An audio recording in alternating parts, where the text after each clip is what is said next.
Two podcasters in the modern day are suddenly whisked through time and space to a world known as the Ghetto Era, an alternate timeline of Japanese history where hip-hop meets feudal Japanese culture. Watch as the nonchalant Silly Cujo works hand in hand with the energetic Juice Lee in order to spread the word of the legendary Cuban Linx. Yeah, you know. Hey, you know. Ooh. My nigga, you know, I talked to my nigga Quentin Tarantino real quick. I call him Quentin. That's cute.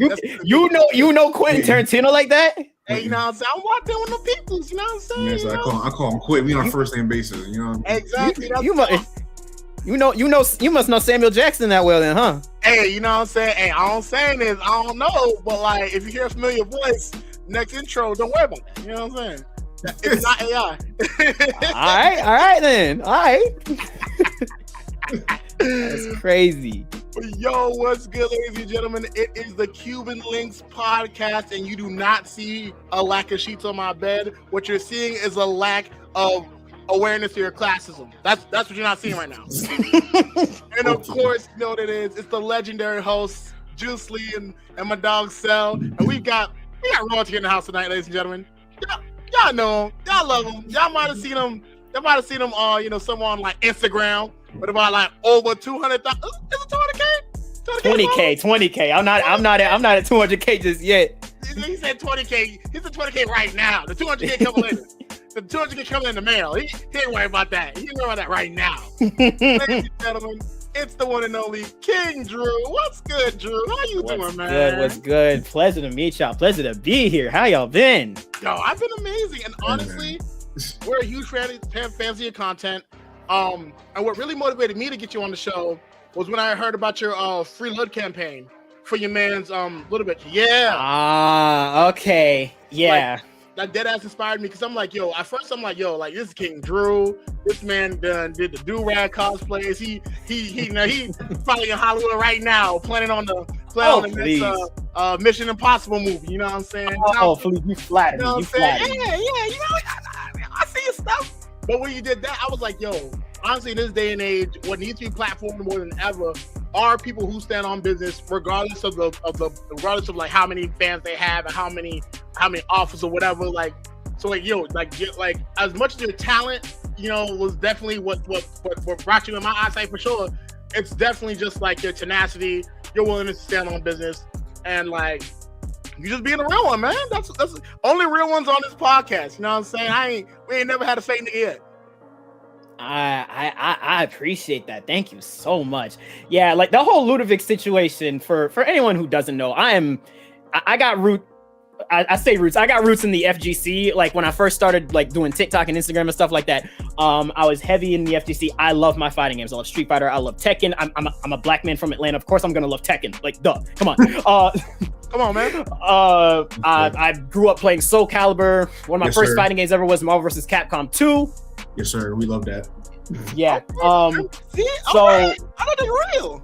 So I can't say I've taken a step back from the FGC, but like I'm still in it. I haven't posted as much about fighting games. But like anybody with a sane brain, I don't like ICE. And when I heard about one of our own getting detained by ICE for basically no reason, I apparently he had like a missing paper or two that wasn't that important and was detained by ICE, even though he was an American citizen from Maryland. Shout out to the oh my god, what do you call that section of the FGC? The DMV? And the Jitliang? The fuck Jitliang. Yeah, shout out to the fuck youths, you know what I'm saying? On the Manila Seas, you know what I'm saying? Shout out to the youths over on the Jitliang Manila Seas. On the bang. Shout out to the Avenue. On the Avenue. Yeah, no, but when I heard about it, I was like, that's insane. So the FGC being the FGC and being mostly tight-knit, we went out and made a bunch of noise about it. At first, it was just between the entirety of Twitter. And then we decided that we were going to get the news and the press involved. We talked with the family. I say we like I knew Ludovic personally. I don't know him personally. And I think that's one of the best things about it. Not a lot of us know him personally. I haven't been to tournaments. I haven't been nowhere up in Maryland to any tournaments. But he's one of us. He's a very important person to us. And anybody being detained by ICE should be equally as important as I'm sure we're all well aware, right? Oh, dead ass, yeah. Yeah, dead ass. So after like 2 days of it being a thing, I was like, you know what? I should probably make a video about this, see if I can get any more word out. Before I even made the video, his GoFundMe was already, I think, like 3/4 of the way there. Like, he was 3/4 of the way there. And about 4, maybe 5, maybe 6 days after that, I think it was full maxed out. And I'm not saying this is because of my effort at all, but I'm just happy that I was able to, spread the word and get more people's eyes on this situation, because it is a very scary situation. So sure. when the day of the court trial happened, a bunch of people turned out online and then also in person. A lot of people who are either friends or family of Ludovic, and the turnout was so good. It was obviously waived. The judge was like, yeah, this is, waived in your favor. I see that there's a lot of people showed up for you for this situation. So they decided, yeah, he's free to go for the most part, which was crazy to think about, because so many things could have gone wrong within him being locked up with everyone else that was in detention with ICE. Yeah, no, for sure. And the crazy part is it's like I think what's crazy about that is like this is a red-blooded American citizen. This is a Jitla Ute from the Po'olyang on the Manila Seas, and he's like, it's about as American as you can get without like stealing oil from someone else's house. Like, oh my god, he got detained, bro. Like, if people don't understand, like, oh yeah, yo, Tora Draw, hey, what's up? Thank you, Tora Draw, for coming through. To answer your question, I'm sorry, real quick. To answer Tora Draw's question, this is a new podcast. Me and Sel, we just finished our modern day soul food restaurant. We called it Chitlin Chatter. We thought we'd start a podcast for the culture. You know what I'm saying? I'm a proud white woman dater. I'm kidding. I mean, I'm but no, my girlfriend is white, so. Hey, shouts out to you, King. Shouts out. Shout out to Cindy. Love you, babe. Hey, shout out to girlfriends. But no, on the real, this is a long-running podcast. We've been on for almost a year now. And yeah, no, shout out to our draw for the question. Yeah. Hold on, let me turn on the fan in here. It's a little hot down here. Please turn on the fan. Yes. Yeah. So, I forgot to say about the nonsense. I mentioned it in my video, but one of the craziest things that happened is while we were trying to rally people together, we tried to talk with judges, lawyers, and when lawyers tried to intervene, at the time that they were in talks with the judge, they then moved him, I believe it was from Maryland all the way down to Louisiana. And then from Louisiana into Atlanta. If there's a good chance if that got any further, he would have been out of the country. Probably where everyone else by ICE has been detained, in which would have been way worse. Thank God we managed to make such a quick group effort to get everything in order. But aside from he's actually, I've heard recently that he's actually he's free and he's actually having like a party right now. People up in Maryland had like a little welcome back party for him, just congratulating him on getting out of that situation. Unfortunately, there were some stipulations that went along with it. He's out on bond, if I remember correctly. Bond? Yeah, let me see if I'm getting all my information right, because I don't want to be lying to y'all. No, for sure, understandable. But yeah. Bond. Also, hang on, Tora. No, it's all love, Tora. We weren't trying to clown you. I was just fucking around. I was just talking shit. No, it's all love. Thank you for the question, like dead ass, like for sure. Yeah. But back to you, please. Yeah. Hold on. I'm getting some more information because I don't want to skip a beat. I should have gotten this together before I like hopped on, of course. Hey man, we usually get this podcast together by the seat of our pants, and it goes off every time. Man, that's crazy. Yeah, he was moved to Louisiana, then Georgia. Had a critical bond hearing, made it out, thank God. And he's presently home, but however, he was on house arrest for a little bit. House arrest is crazy. House arrest, ankle monitor, and everything. Yes, ankle monitor. Yeah, ankle monitor and everything, which was insane to think about. Because, mind you, what was his crime? like existing in the U.S. Like yo, like literally existing in the U.S. It's an insane story. I'm just very proud of the FGC for this is something that we're able to, put our heads together and work on, because ice anywhere is a bad situation, especially since now they're going to start being in airports. I'm not sure if y'all seen what's going on at the Hartsfield-Jackson Airport right now.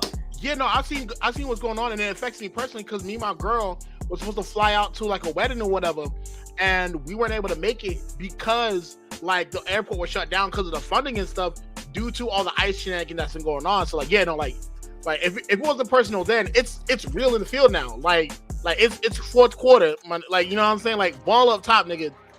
Play D. Yeah. Like we gotta play D, my nigga. Yeah, it's not even. It's Trump suggesting that they use ICE agents in replacement of TSA agents, which is just. I mean, do I even need to say anything at that point? Yeah, no, it's insane, and it's like, and you think that like someone with this much time on their hands or with this much power in their hands would do more to, I don't know, say like actually fix conditions, because like putting ice in the airports is just gonna make stuff a lot worse. I ain't gonna lie, because those guys are barely trained to handle unarmed civilians. They're not handling real smugglers. I'm sorry. If Pablo Escobar came out that grave right now and wanted to move a pack, they're letting him through. They're letting him through. He's getting the work through easy. Y'all want a new season of Snowfall? There you go. Swear, because it's like what sucks the most about ICE is the fact that they don't even do their own job right about keeping like the bad element out. And, no, they don't. And in that case, just like if you're not keeping the bad guys out, how are we supposed to trust you with the good guys? You know what I'm saying? And I think all in all, like there needs to be a lot more. There needs to be more than reform for ICE, because it's been a couple $2 billion wasted. Back in my day, you waste any type of money, the plug gives you some money, you waste that shit. Yeah. All right. By the way, I found a full article about everything going on with Ludovic right now. Please. Immigration judge granted him a $4,000 bond Friday following a trial in an immigration courtroom. Low bond means he's not a flight risk or danger to the community.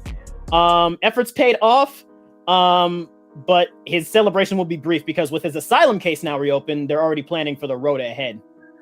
Because he's got another case in May. Lord Jesus. Yeah.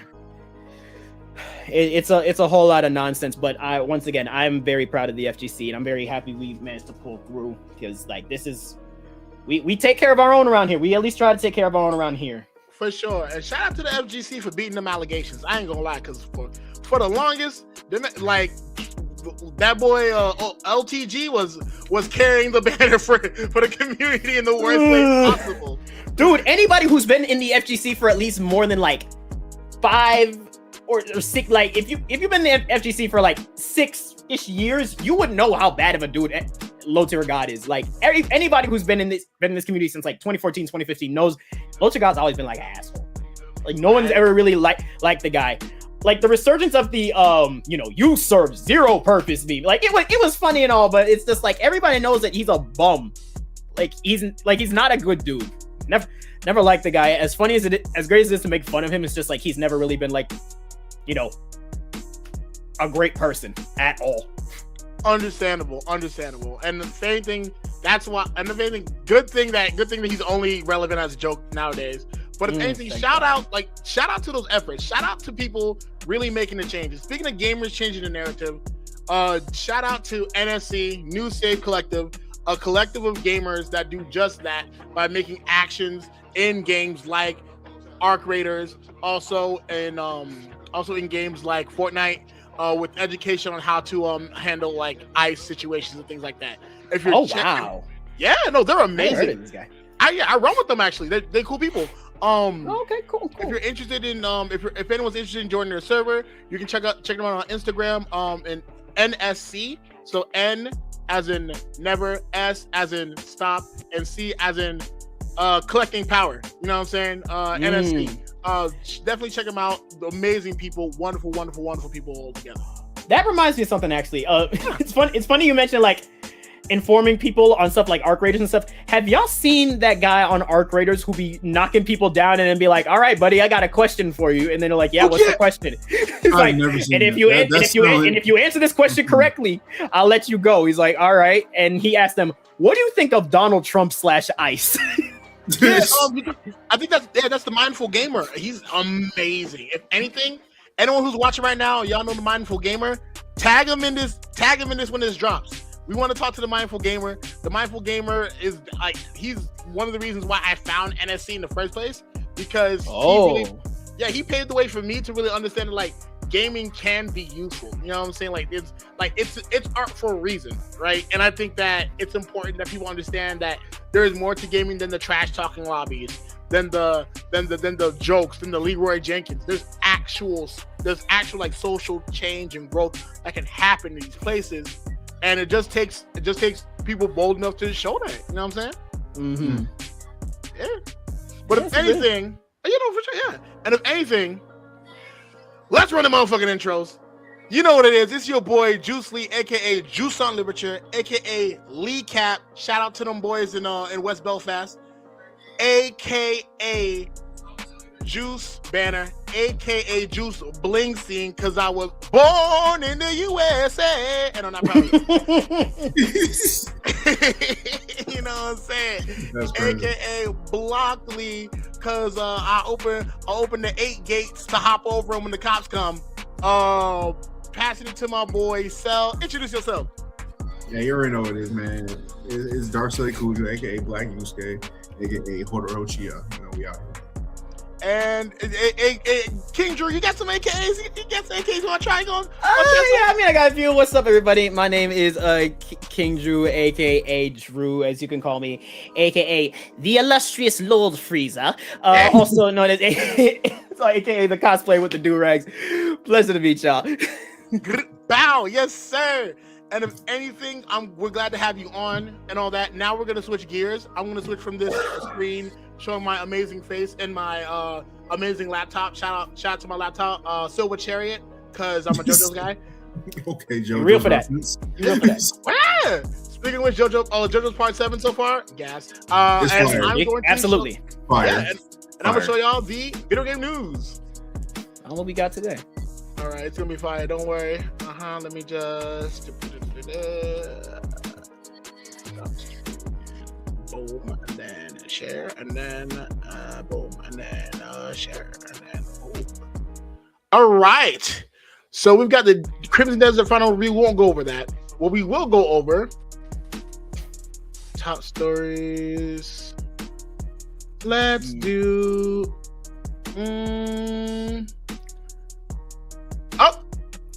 Shout out to the plug AliExpress. AliExpress does Kirby Air Riders. AliExpress being the plug is crazy. Shout out to that plug, boy. AliExpress got Kirby Air Riders for Nintendo Switch for less than $40 with free delivery. Come on, who's beating that, bro? Bro, that's crazy.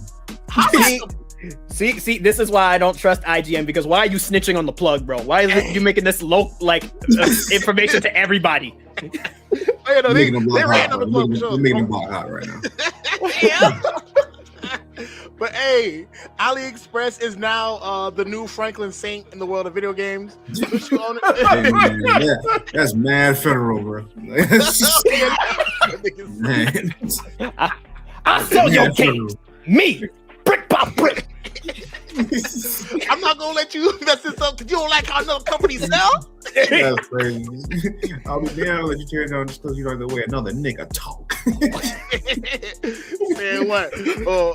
Nintendo, Sega, Capcom, Square Enix, him, her. Cartridges. But yeah, like this is crazy. 39, 37. Oh yeah, nah, they ran out for your pack, Nintendo. I ain't gonna lie to you, they ran out for your pack. That's insane. See, that's the crazy thing. I can't even afford a Switch 2, bro. I can't. Yeah, no, it's criminal right now. And if y'all, maybe they run a sale. Maybe AliExpress, can y'all run a sale for making the Switch 2 $200 real quick? Hey, y'all heard him. Brother up. Come on. Y'all heard him. Holla at the plug. You know what I'm saying? Exactly. That boy locked in. That boy locked in with them people. Don't play with him. Let me see. I'm I'm not going to IGN to learn how to do my taxes. Nigga, what the fuck? Why do you know how to do it? Let me see. Nah, not Stranger Things. Nah.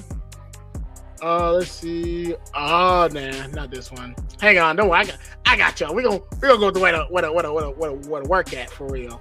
Where to work at? Oh, the news. Okay, there we go. And then PlayStation because that's what I play. Word. All right, so we got nothing but Crimson Desert. Oh, you know, Crimson Desert's taking over for sure. I have no experience with Well, I have experience with the series because I played Black Desert Online back when I was in high school. It was an alright MMO. I didn't play it much. I mean, hey. You talking about Black Desert? Hang on. I mean, Crimson Desert got jetpacks and dragons. I mean, that's crazy. Yeah, I think that's really cool, but I don't know. Like, I guess my whole thing with I don't know why I almost said Apex Legends because right there at the bottom of the screen. I don't know what the who is it geared towards? You know, because like every game's got a point. Not every game's gonna be for everybody. You know. So, like, I don't know exactly who Crimson Desert is geared towards. It's got all these different aspects, which I guess is cool. I ain't gonna lie. Crimson Desert was made for MMORPG players that suffer from ADHD. I was gonna say it's made for niggas with ADHD. 100%. Hey, maybe I should play it. Maybe I should. Niggas, if you're on the spectrum, like if you have to watch YouTube while you eat, this is for you, bro. Like that's for you. But all right, well, dang, I guess I need to play this game then. Speaking of games for niggas in the community, 7 Deadly Gooners Origin is live. You mean the 7 Deadly Allegations? 7 Deadly Allegations. Yes. Ladies and gentlemen, say Anaseyong 2 7 Deadly Sins Origin. Chill out, nothing, bro. You listen. As much as I liked the series at first, you and I both know that almost everybody in that series got a case. Yeah, no, honestly, like the only one that don't got a case is the non-human one, being like the Gotha the doll. Like he bro is built on some goon shit. But no, 7 Deadly Sins Origin is out, and I've actually played the game. And I'll tell you right now. Hang on, let me swap views real quick. Hang on. Can I swap the views real quick? Man, tell him, Reese. Yeah, shout out to our W Mod, right? W Mod in the chat, right? Yes, sir. King got a case. He taking advantage of amnesiac shorties. He said, "Hey, I want you to look at my Facebook. First off, Kings and Queens. Oh my lord. Oh, this is what we doing. Hold on a moment. Man got the koofy. What I'll leave it. Koofy on. Sound like hating. Kings and Queens. Let me let y'all know something. It is Genshin Impact with a 7 Deadly Sins rapper. I'm not gonna lie to you, twin. It is Genshin Impact with a 7 Deadly Sins skin. And I don't even care about Genshin Impact. I'm actually mad about this, bro. Like deadass, they built they took a W Mod. Grand Rising, my brothers. Oh my lord. Peace King. Assalamu alaikum. Salami, eggs and bacon. Yeah. Salami, eggs and bacon. The struggle is up. Oppression is up, brother. Oppression is up, brother. Salami, eggs and bacon. Talk to these niggas. But nah, W Link, yes sir. But nah, deadass, like the game is like the game is very much like Genshin Impact with the elements of climbing stuff with the stamina bar. The moves are really good. The ultimate moves are fire, but even the ultimate moves, yeah, like you press R2 to use them, just like Genshin Impact. Okay. There's like an elemental fusion system, just like Genshin Impact. Like I'm not even trying to hate. I'm not even trying to hate on this one. Actively playing the game, like I will say this: they do give you some banger ass characters from the jump. I unlocked Julia, Sawyer. They give you the Wind nigga off the rip. Like really? Yeah, they give you Wind nigga off the rip. There's even like a Meliodas trial like level where you like play as Meliodas and stuff. You know, he needs a trial. But like no, like it's dead ass. Like it's some real deal fun shit. I ain't gonna lie. Like it's fun for 7 Deadly Sins players. For everyone else, it's just Genshin Impact. I ain't gonna lie to you. Like, okay, because like I don't play Genshin Impact like that. I remember when it first dropped, I played it for like 2 weeks and then I stopped. The Hoyoverse game that I do play is Zenless Zone Zero. Shout out to anybody who plays that. oh yeah, I tried Zenless Zone Zero, and I was rocking with it for a little bit, but it was like, I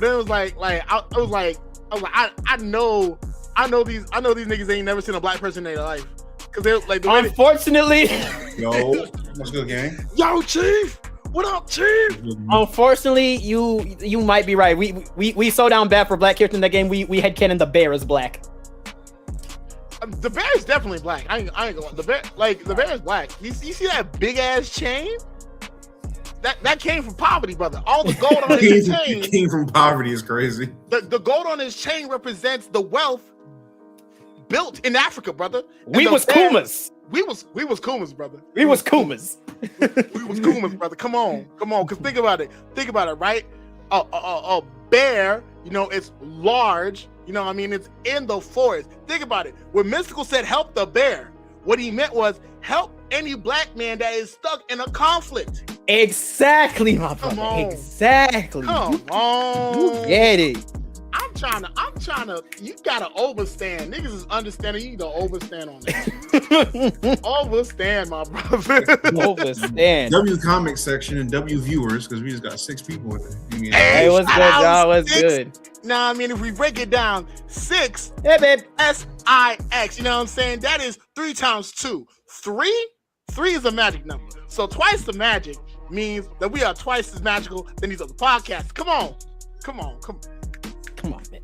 We overstand. Boy, bro. Y'all ain't hearing it. In the comments, they co-signed it. That's crazy, bro. They co-signed it because they know the vibes. Fifth raise. That's crazy. But back to the last piece of news, because I definitely hit that segue way too hard. That's fair. Nah, you good. Well, I was walking. I was milking that. But yeah, no, 7 Days of Sins. That game is actually that game's fun, but don't expect anything different from Genshin Impact. But it's fun because it's like Genshin Impact. Word. JDM, Japanese Drift Master. I've never heard of this series in my life. I'm not gonna hold So you. now, this is like, I'll say it to you like this. You know that one friend who always finds the weird ass games to play? Yeah. This is what that nigga playing right now. And Really? mind you, Juice is the weird friend. Yeah, no, that's how I know. Like, bro, what I tell you right now, I got Capcom games niggas ain't even heard of. Bro, I spent almost $200 on a Capcom game that niggas ain't even heard of. Which one? God Hand. Oh no, I know God Hand. You kidding me? I've never played it, but I know it. Yeah, but niggas, you'd be surprised how many niggas don't know that game because it was promoted That's terribly. great. And honestly, if you think about it, brother, if you break it down, God Hand, the hand of God is a black man. God's hand was reaching down to give the gamers a gift, and the white man threw it away. Exactly. Why? Because Capcom, so the cap is common for that. Come on. Hey, also, yo, shout out to anyone who's ever played Heavenly Sword. I think there's only like 3 people in here who know who that game. Oh yeah, no, Heavenly Sword. You mean like God of War for girls? Yes, Amazing game. Amazing game. I can't gaming. That is basically what it is. This man know all the obscure games, bro. I only know God Hand because of him. I never heard of it until I met this man. Dog, God Hand is so goated. I gotta do a gameplay of that. Yeah, with the redhead girl. Yeah, with the redhead shorty and all that. And like what made it great was like how they took full advantage of the 6-axis controller with the motion controls and stuff. Mm-hmm. But yes, Japanese Drift Master is definitely for anybody who's super into cars. And like, yeah, we all got that one friend who's really into car simulators. They probably got the steering wheel plus the pedals at the bottom. With the little setup and yeah. Oh yeah, no, this is the game for that for sure. And even better is the fact that like this is like legit, like they use like legitimate like drift physics and all that. Honestly, how I got into drifting was from this one show. It was on Netflix. It was like American Drift Master. And they had niggas from all over the world like drifting and shit. And that's what I learned what a manji was. If you can pull off a manji, that shit crazy. A manji? Yeah, a manji. So like you know how like the manji in like Japanese culture is like what was the basis for like of another like very terrible symbol? Yeah, I know exactly what you're talking about. Mm-hmm. Yeah. So the way a manji works is like imagine like you're like moving serpentine with the car. So like every turn is a drift, and you're drifting around cones, in like a snake shape. The reason why they call it a manji is because like, oh, you know what I'm I see. Yeah, I can see how that looks. Yeah, so that does sound difficult. It's very difficult. Like I think like one of the characters, one of the people on the show who did it was a Japanese drift teacher, and like bro was using one like that initial Diaz car. He was they were pulling off Rockford turns, aka J turns.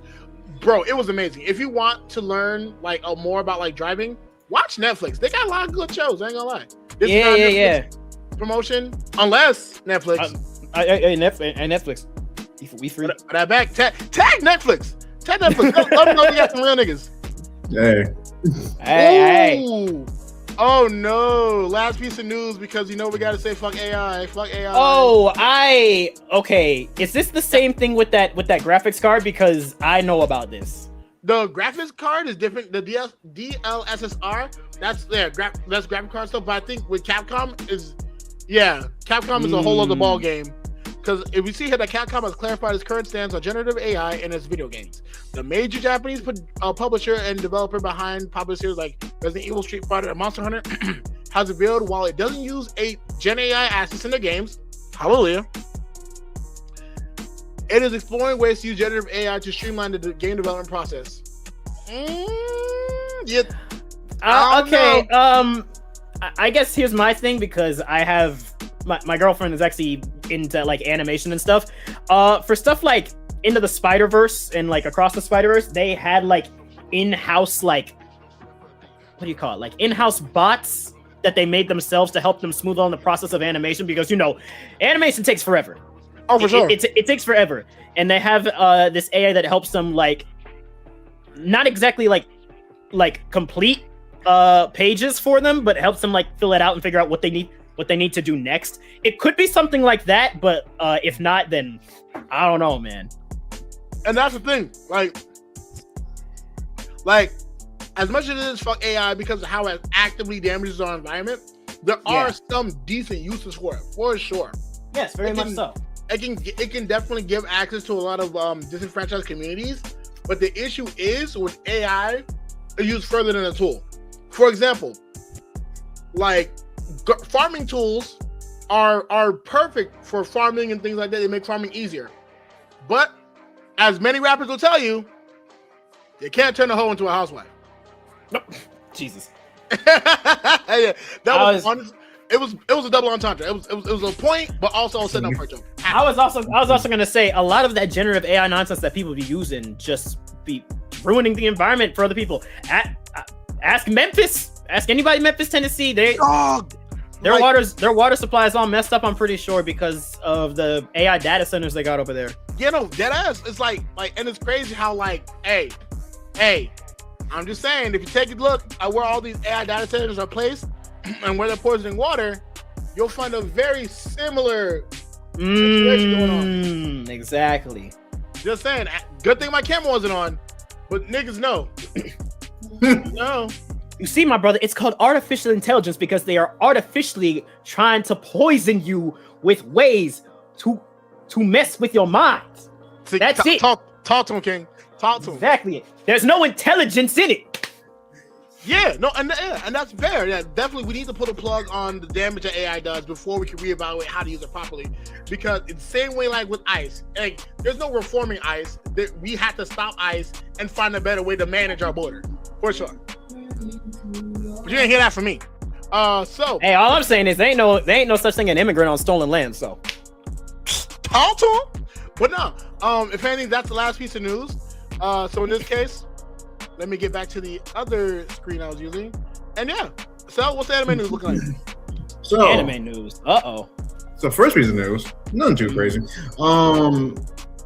JJK season 3 part 1, the finale is this Thursday, and the visuals is looking crazy. I have not seen a single visual, mainly because I don't want to be spoiled on it yet. But yeah, sent that quality. I read it. Oh yeah, I read it too. Yeah, I read it too. Yeah. We probably gonna eat like crazy. But wait, hold on. Speaking of JJK and King Drew, didn't you do a Higuruma cosplay? What do you mean, like just now do a Higuruma cosplay? I've been doing a Higuruma cosplay for 2.5 years. Like Also- first time I did it was back in like, oh my god, what year was it? I could probably pull up the files right now. Hey, I just wanted you. He also I just wanted did to let a things know. Jamaican. He did a Jamaican dub of JJK too. Oh yeah, I've done that I've done that a few times now.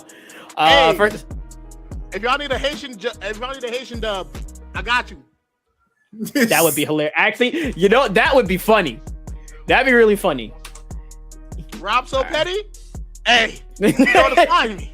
Shout out Rob. That guy's amazing. All right. So first time I ever. W love in the chat. Thank you. Thanks, babe.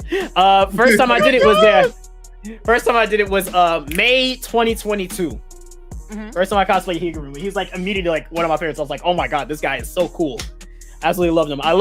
It's funny because some of my favorite fictional characters are, well, like attorneys. Like shout out Phoenix Wright, shout out, Matthew Murdock, aka Daredevil, shout out Higuruma.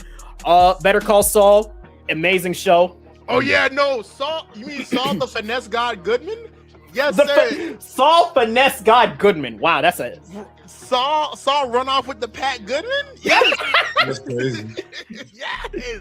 You should, bro. Saul slime lord Goodman? Bro, he's like, bro, the episode where he slimed his brother out in court in front of everybody. I was like, yo, this nigga different, bro. Mr. Just took off with your money, Jimmy. Bro, Pooh Shiesty got competition. Pooh Shiesty and Saul Goodman in a room. It's a slime off. Slime off. Oh my god, Bro. that's insane. Yeah, but yeah, no, I love JJK. Currently the JJK fan base right now on Twitter is doing something absolutely hilarious, by the way. Well, what up? I'm not sure. Y'all know what like the modern day definition of LARPing is? Yeah. Yeah. It's like being like a fake fan of something. They're currently doing that right now on JJK Twitter. They're having this random Twitter account called Kogane, which is the name of that little bug that follows you around in the Culling games. It's just like, hey, we're starting this thing called the JJK LARPing games. Oh my Best- lord. Whoever can get the best bangers off of like pretending you're a fan of JJK wins. I dig it. We actually got and there's actually like rules put in place. It's really funny.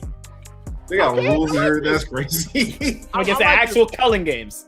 I love a fake fan. Yeah, apparently LARPing means something different now. I didn't know. This Yeah, is well, LARPing. LARPing- I didn't know that. Yeah, LARPing used to mean live action roleplay. It's something a lot of nerds do. But now the modern day version of LARPing is like sort of like being like, hey, you're a fraud. It's like being a fan of a video game that you have never really played before, like getting into arguments over it. And that should be funny. I ain't gonna lie. I've had many of people like, it's like, I'll get into the details later, but like, especially with the homie Chief, 'cause I was talking to Chief about this earlier. Like a lot of times niggas don't understand there's a lot of difference between like the Queen's English and Thieves' Cant. For those that don't know, the Queen's English, right, that's like regular English, and Thieves' Cant is what thieves would speak in order to run off with the pack and not get caught. For example, like saying like, Dunny instead of friend, or saying, saying sack instead of amount of drugs and stuff like that. That's what's happening nowadays with stuff like LARP and things like that, where it's like in Queen's English, LARPing means live action role playing, but in Thieves' Cant, LARPing is just a way to discredit fandom, and that's weird as fuck in my opinion. Because also but also I was gonna say, sorry, I didn't mean to interrupt you. Oh no, you're good, man. Oh, I was, and plus like with the whole LARPing thing, it makes sense why they'd use LARPing to be like, oh, fake fan, because like, oh, you're live action role playing a nerd in this case. But also it's like, isn't that what nerds do? Like if the diss is just an aspect of the culture, that's like me saying, oh, you're a rapper, I bet you write your own lyrics, bitch ass nigga. Like, you know what I'm saying? Like, I mean, I think when it comes to like video games and anime, it's a little bit more different than that, because it's just like it's mainly people who get into arguments over things that they haven't actually fully interacted with, which is kind of like why would you get yourself involved with something that you're actually not fully a part of? It's like recently, there was a lot of Resident Evil fans out there who actually haven't played the Resident Evil games. Oh, like that. Yeah. I could see like if they maybe watched the movies, even though the movie's like terrible. I've never seen the movies. Never. Lore wise, the movies like straight up gut. the continuity. But like as niggas was I like the animated movies. The animated movies are better. Oh yeah, no, that's because Leon put belt to ass. Like yes, Of course. Leon BTA S Kennedy. They forgot the rest of it in his middle name. It was, Like dog, there's like it's just like I've seen. There's apparently been like a bunch of different like Resident Evil fans nowadays who like try to discredit Chris Redfield. You know, the first ever Resident Evil protagonist. Like that man wasn't known for punching a boulder. Was it the man? You talking about the man who punched a bullet with his bare hands? Yes, That's exactly. you mean bro. Chris? You mean Chris who put the Mr. Onsite Chris? Chris Rocket shit Redfield. Yes. So, Chris run up on the op with fire drawn. Chris Yes. down the slide homicide Redfield. Mind you, Chris Redfield was put in Marvel. Mind you, who was put in Marvel vs. Capcom 3? Hint: it wasn't Leon. All I'm saying. And the way Chris be hitting niggas in that game, he be fighting niggas like they strangers, bro. He be beating up on other Capcom niggas, bro. He be hitting Dante like that nigga not immortal. That's crazy. Go off toe to toe with the God of Thunder. Does not care. Bro, he be he be throwing them haymakers too, and then just in case you want to back up, Deagle right there. Cause like anyone who discredits Chris ain't playing the games right. I ain't gonna lie. Nah, you playing in Sheva. You have to play Resident Evil 1 as much as you might think, oh, it's long, it's a slog, the controls are tanky. You'll get used to them. Grow up. Thank you. Grow up, nigga. That's what I be saying about Assassin's Creed. Like people be saying like the first Assassin's Creed is like played so terribly. It's like, bro, played so terribly. Listen. I'm sorry, the Assassin's Creed series, the first game. They be saying that game controls terribly? Yeah, they said no. Compared to like Assassin's Creed 2 and 3, they hate playing 1. But here's why they think that game controls terribly. You ain't never had to run from the cops. you never had to hide from nobody. Who you owe money? You owe Hard Rock money, nigga. I ain't never run from no cops. I've lived in the suburbs most of my life. Okay, I'll say that right now. You play Rain Bet. Nigga, you owe your buddy $20 for buying some Starbucks. Niggas talking about some Assassin's Creed 1 controls terribly. You ain't never had to hide, nigga. You ain't never had to money your life. Got a credit score of 700. You'll be alright. I swear. Here's the thing. I think the first Assassin's Creed game is the only Assassin's Creed game that I have not played. Aside from the newer ones, I played 3. I played Revelations. I played 2 a little bit. I played 4 because 4 is my favorite. I love Black Flag. That's amazing. Yeah, Black Flag was great. Yeah, I absolutely love it. I played Origins, and that was I dropped that game. I'll be so honest. I dropped that game. Wait, brother. So you dropped the game that illustrated our people. Brother. Hey! No. It's nothing against that. I just don't like the fact that like it low key like turned into like the Assassin's Creed games low key turned into like a RPG type thing. Like, why am I seeing enemies' health bars? You know what? This is the thing that turned me off about. Yeah, that's what the thing that turned me off about Origins. Origins had way too much going on. That's not what I was expecting. You know what I mean? I mean, I'll be honest. Like in that case. Nigga, Shadows? Oh yeah, Shadows was definitely made by a nigga with ADHD. The shit you gotta do just to find your target. You have to collect scouts. You have to then send them scouts out. Hope to God those scouts get you somewhere approximate to your location. Because a lot of times they'll just give you a general idea of where you're at. So you gotta climb buildings, duck Nobunaga's cops or whatever, and you still might not find what you're looking for. That's crazy. Hey, some people might not want to hear me, but Assassin's Creed Syndicate, that's one of the best ones. Syndicate was fire. Hey, I'll admit, Jacob and Evie, top 10 white people. Top 10 white people. Best siblings in a video, like one of the top 10 best siblings ever in a video game. Dead ass, yeah. Like easily, like Martin and Luigi are number 1 for sure. Then it's Dante and Virgil. I put Evie and Jacob at least like 5 or 6. And we can all agree that Assassin's Creed Unity was trash. Unity. That's one that took place in France. The French Revolution one. Yeah. It's just a shame. It's a shame that they botched that so badly. I mean, a multiplayer Assassin's Creed and you botch it. Come on, man. I'll say this much: they did do what they were supposed to do with the rendition of like France. They made France they made a 1-to-1 of France for this time, and that's amazing. But I ain't gonna lie, as a Caribbean, specifically especially as a Haitian. Yeah, I know you feel some way about the French. I know. Assassin's Creed Unity. Damn. Boo. Now, of course, the objectively best Assassin's Creed of all time is obviously Revelations because it is peak Ezio. Yeah, I would say I can't disagree. The Cuban Brotherhood, honestly, is the best. Assassin's Creed Brotherhood is also a good one. And see how that's a part of the Ezio trilogy because Ezio is the best assassin ever. Exactly. I mean, he is. I gotta replay 3. 3 was so much fun. 3 was amazing. I tried replaying it like a few years back, and like it couldn't click with me for some reason, and I didn't know why. 3 was fine. 3 was. Yeah, no, I'm not saying it wasn't. I loved Hatham. I love Connor more. Hatham was a jerk. Yeah. I will bump to your own son until he finally starts being an assassin. I mean, hey, I'll say this much. I'm probably gonna get flack for this. Niggas didn't deserve Rogue. Niggas weren't ready for Rogue. I'm sorry. Niggas Rogue deserved better. Is that the one where you play as a Templar? Yeah. I never played that one, I'll be honest. Dog, here's why it's so amazing. The main character's Irish. The only brand of European I can co-sign besides Scandinavian. Yeah, that makes a lot of sense as to why he'd be a Templar, because like the British did it. Yeah, and then plus even more so, like the reason why he becomes a Templar specifically is because like the assassins dead ass lose their way. Like they dead ass like hoarding pieces of Eden and shit. Like homeboy from Assassin's Creed Rogue was dealing with what Altair was dealing with. Only bro had a gun.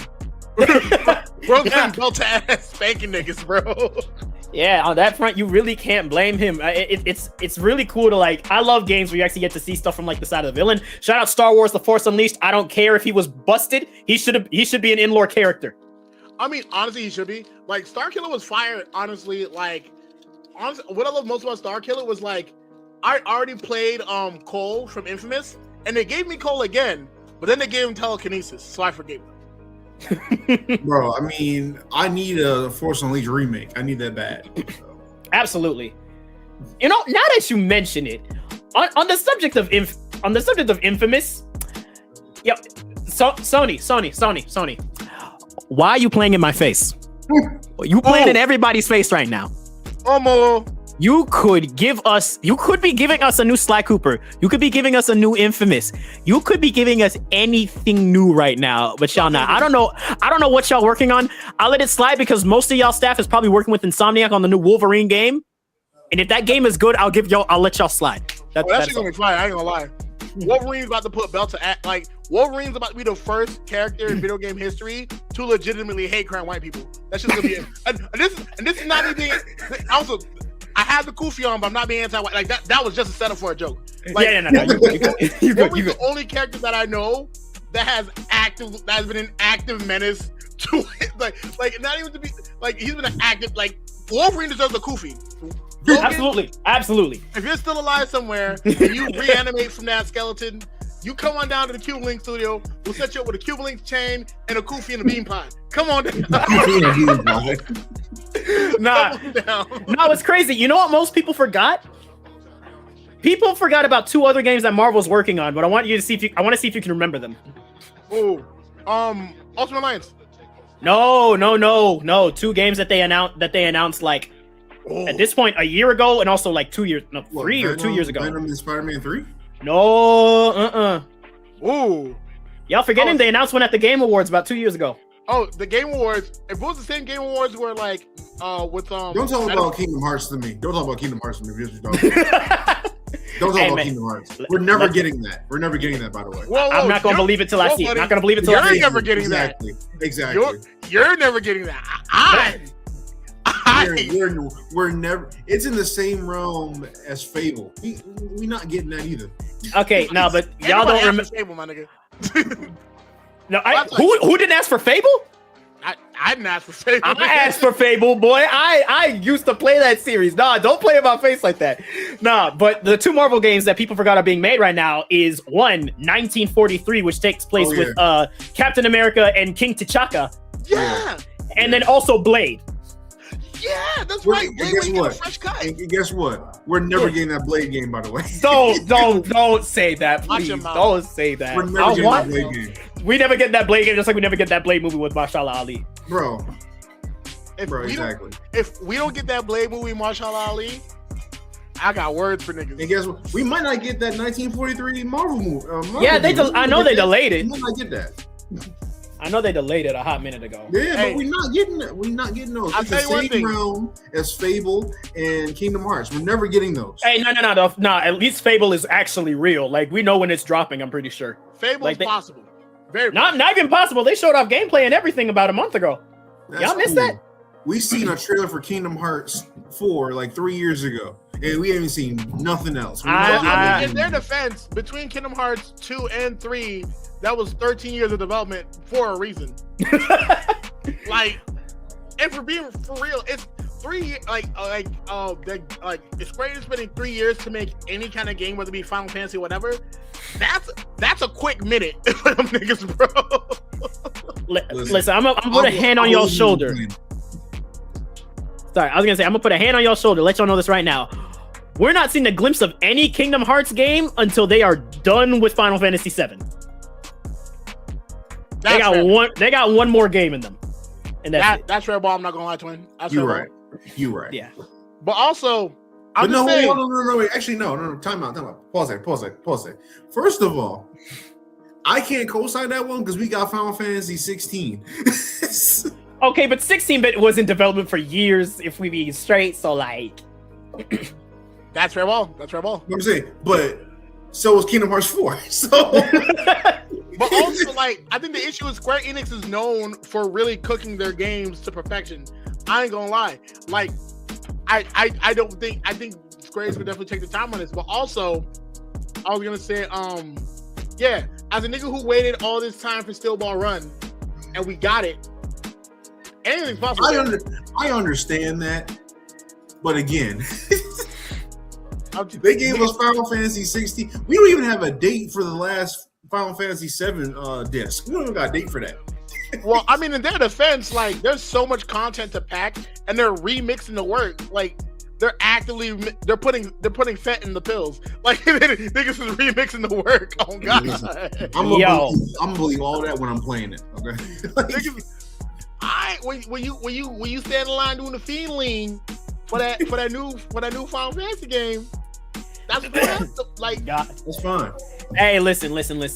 I do love I love Final Fantasy 7. Shout out Barrett. That's a real brother right there. Of course. Yeah, Barrett. Yeah, absolutely. I don't know how Square Enix really be managing their games nowadays. I don't know what they're doing. Like, I generally don't know how they do what they do. You know. Honestly, like, I know Tetsuo Nomura. He not leaving. They got that man in prison. Wait, who? The guy behind Final Fantasy and also Kingdom Hearts. Oh, Tetsuya Nomura? Yeah, Tetsuya Nomura. Yeah, they got that man locked up. He's not seeing his family. Absolutely. He has missed 7 Christmases in a row. He locked up like Namine. Swear. Yeah. They got that nigga in Impel Down. They got a nigga in Castle Oblivion right now. His family trying to get him out with cards, nigga, right now. They say, oh, what's that? Y'all want Kingdom Hearts? Y'all want new Kingdom Hearts news? Nah, here's a new Tomb Raider for you, which I ain't even mad at. I can't even mad at that. I love Tomb Raider. You kidding me? Bro, nah. Here's my thing about Tomb Raider. Lara Croft has increasingly gone from like, oh my God, I just want to survive in the wild, to like straight up like South London, like, bro, what you want, bro? Like, dog, what? Like, Lara Croft Bricks and bullets slay with a body, man, how two from the woody. What? Talk that, bro. What? Like, the gal's gone mad. Mad, man. Mad. I'm talking. Have you seen the trailer where she was like pulling Batman moves and killing niggas, bro? That's how she used to be. Are you kidding me? Like here's the thing. I'm sure I got it somewhere on my library right now. I have one of the old Tomb Raider games that my dad used to play because like she used to be doing all that those front flips, guns, shooting people. I have nothing against that Tomb Raider remake that they had in 2013. That was a cool take, but I miss that classic Tomb Raider, that Angelina Jolie Tomb Raider. You know what I'm saying? Well, that's facts. No, I completely agree. But I like the Tomb Raider that they gave us with like the remake and then the other two, because we really got to see Laura turn into a real gutter motherfucker. I'm talking, bro, especially in the last one, Shadow of the Tomb Raider. She was hiding in the bushes for niggas, bro. And then she was choking people out with her bow. Hit your head with the prison special, nigga.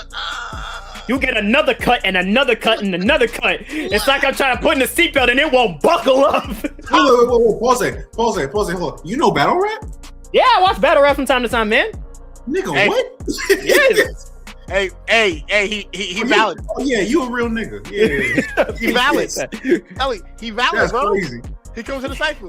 But yeah, no, like I think a lot of remakes do a really good job. Like I think Greg said it best. A good remake is a way to like refresh a universe, and I think that's what a lot of these games are doing nowadays. Like as much as I'm mad about the Onimusha remake, because that shit pissed me the fuck off. Because it's like, not good. No, it's not. No, it's beautiful. I'll tell you right now, Capcom. I hope you're not doing crazy shit with AI, but you put your foot in that Onimusha game. Like, that game looks beautiful. Yeah. Like it's very much like, for one, they use the RE engine, so it's everything that you enjoyed about like Resident Evil 7, Resident Evil 8, 9, all of that. Even Monster Hunter, they use the RE engine, and it's very much more of a Dark Souls feel. And it's Miyamoto Musashi. And for those that don't know, Miyamoto Musashi, while being one of the greatest swordsmen who ever lived, was also a gut ass nigga. The most glazed man in Japanese history. That's not even a joke. That nigga was from the hood. That nigga was from the slums. He won his last sword fight by beating a nigga to death with a sharpened oar that he made on the way to the motherfucking fight. And if you want to learn more about Musashi Miyamoto, just watch the new season of Baki, by the way. Well, yeah, I ain't gonna lie. Or read Vagabond. Yes. Or I think one thing I love about the newest season of Baki. You know your shit. No, he knows ball. He knows ball for sure. But I think the best thing I like about Baki, like that season of Baki, like niggas really gave up on the fair fighting and they all used weapons. Yeah. They all just got the strap. They all got so bored of fighting fist to fist. They're like, you know what? Let's finally pick up weapons. We're moving from Tekken to Soul Calibur. Dog, niggas really say, yo, I'm tired. Like the first episode when Baki jumped from that staircase and was just like running down and whatnot. He was like, oh man, I'm tired. I'm so bored. And then like, even crazier is like how like they gave up on like actual science. Cause like the way they generate Musashi in the series, you know how to do it, right? They found Musashi. Yeah, I'm watching it with my friends right now. It's good. Okay, so, they found his spine, took genetic material out of his spine. The dead nigga's spine, the dead nigga for thousands of years spine, took genetic material out of that. Took the genetic material, the DNA, and then they got. So this is Tokugawa. Of course. Tokugawa's sister has a freaking shaman lady who's like a shaman lady who managed to put the spirit of Musashi in herself and then into the body. That part was crazy. I think the crazier part is the fact that they got some random woman's egg and put Musashi's like DNA in there to make a new Musashi. And that's just science now. Because that's how that works. I think it's crazy how like Baki will really just like not care about science. I think that is so fun. That is so funny. Like to the point where like even in the earlier season when like Doppio lost his hand in that fist fight and bro was like dick, and then the main villain was like, haha, yes, I cut your hand off. As a karate master, you punch things. You need a hand to punch things, right? And for bro with the bald head, honestly, I should have known it was gonna happen because he's a bald-headed nigga. Bald-headed niggas built different. But that man looked at the camera and said, I hate having hands to punch things. They hurt when I punch them. and then beat that nigga with a stone. I do not watch Baki for any realism. If you watch Baki for realism, you are lying. You want to watch people fight for realism? Watch Hajime no Ippo, bro. But no, shit was killing me because like, bro really sat there and had a whole monologue about like, man, as I was training in my martial art, I hated having hands. It was the worst feeling ever. Now I can punch even harder. Oh my god. But that shit was killing me. That was almost as bad as when Broski pulled up to the dojo, blew that bitch up, and bald nigga's son was posted mid-explosion after the fact. Like, let that nigga get up. And then he took turns having his students beat that nigga's ass. Like, bro, Baki is nothing but just bad science and jumping niggas, bro.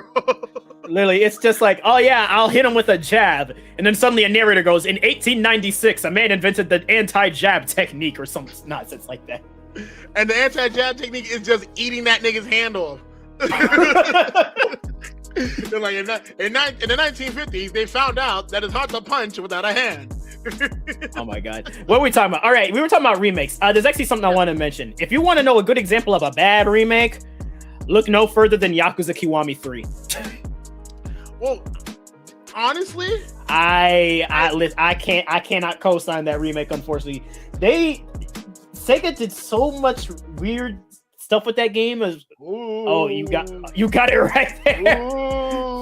Look, pre-order bonus. It's a good game now. It's a good game. It's amazing. Hey, man, listen. I've heard they did so much weird stuff with the game. Also having a dude, like an actor who's like a known creep on their payroll. Oh yeah, no, yeah. The game, like that's just actually insane. Like all jokes aside, though, that's actually insane. And not only that, they wrote out a trans person story in the game. Yeah. Like, no, it's like the Yakuza's making all the bad moves, all the worst moves right now. And yeah, like, I don't know what RGG be doing nowadays. It sucks. Honestly, here's what they fucked up. When they started naming it RGG, or when they started going like a dragon and just keeping it Yakuza, that's where they fucked up. Because here's the thing, right? It's one thing to be like, oh yeah, Kimetsu no Yaiba. When you start calling that shit Demon Slayer, that's when it gets bad. I'm just saying, keep it Japanese, y'all. Keep it Japanese.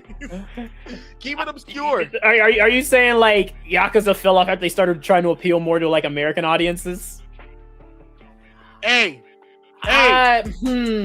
Like a Dragon 7 only popped because the main character was a real nigga. And the only way they could make that main character real nigga was by making him blankety blank blank. If you know, you know. Like, the only reason that he was a real nigga was because he was blankety blank blank. It was the blank of blank blank. So because of his blank to blank blank, that nigga was a real nigga off top. It was literally in his DNA. Like, to be a real ass nigga. And that's the real. And it's like, as much as I want to be like, oh yeah, like, and I'm not gonna say that 7's bad. No, I have 7. I have Infinite Wealth right now.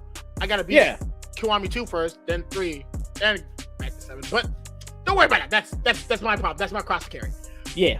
But what makes it crazy is the fact that like the Kiwami series, I did love it because it gave us I feel like the Kiwami series was definitely them saying, yo, let's be real.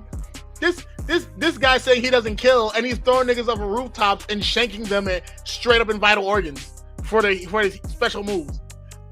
Let's really lean into the bullshit that is this game. And that's how and I think that's great. But then when you do stuff like what you did with 3, I'm like, come on, RGG. We're losing the plot. And the plot was already lost. The plot was lost when the self-trained killing machine starts doing karaoke instead of on his way to fighting the U.S. federal government. Like the plot was already lost when the man who had to like retrieve $1 billion spends half a day in an arcade before he goes off to fight the next money laundering Yakuza who's also helping the U.S. government.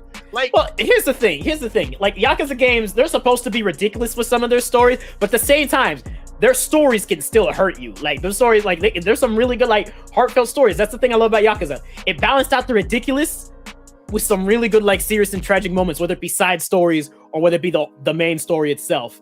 That is true. It feels like Kiwami 3 lost sight of that. Oh, for sure. Yeah. I think Kiwami 3 was trying way too hard to be like a dragon. Hence why they really upped like all like the stylized features and the Okinawa stuff. Which shout out Okinawa, the home place of karate. Yeah. You know what I'm saying?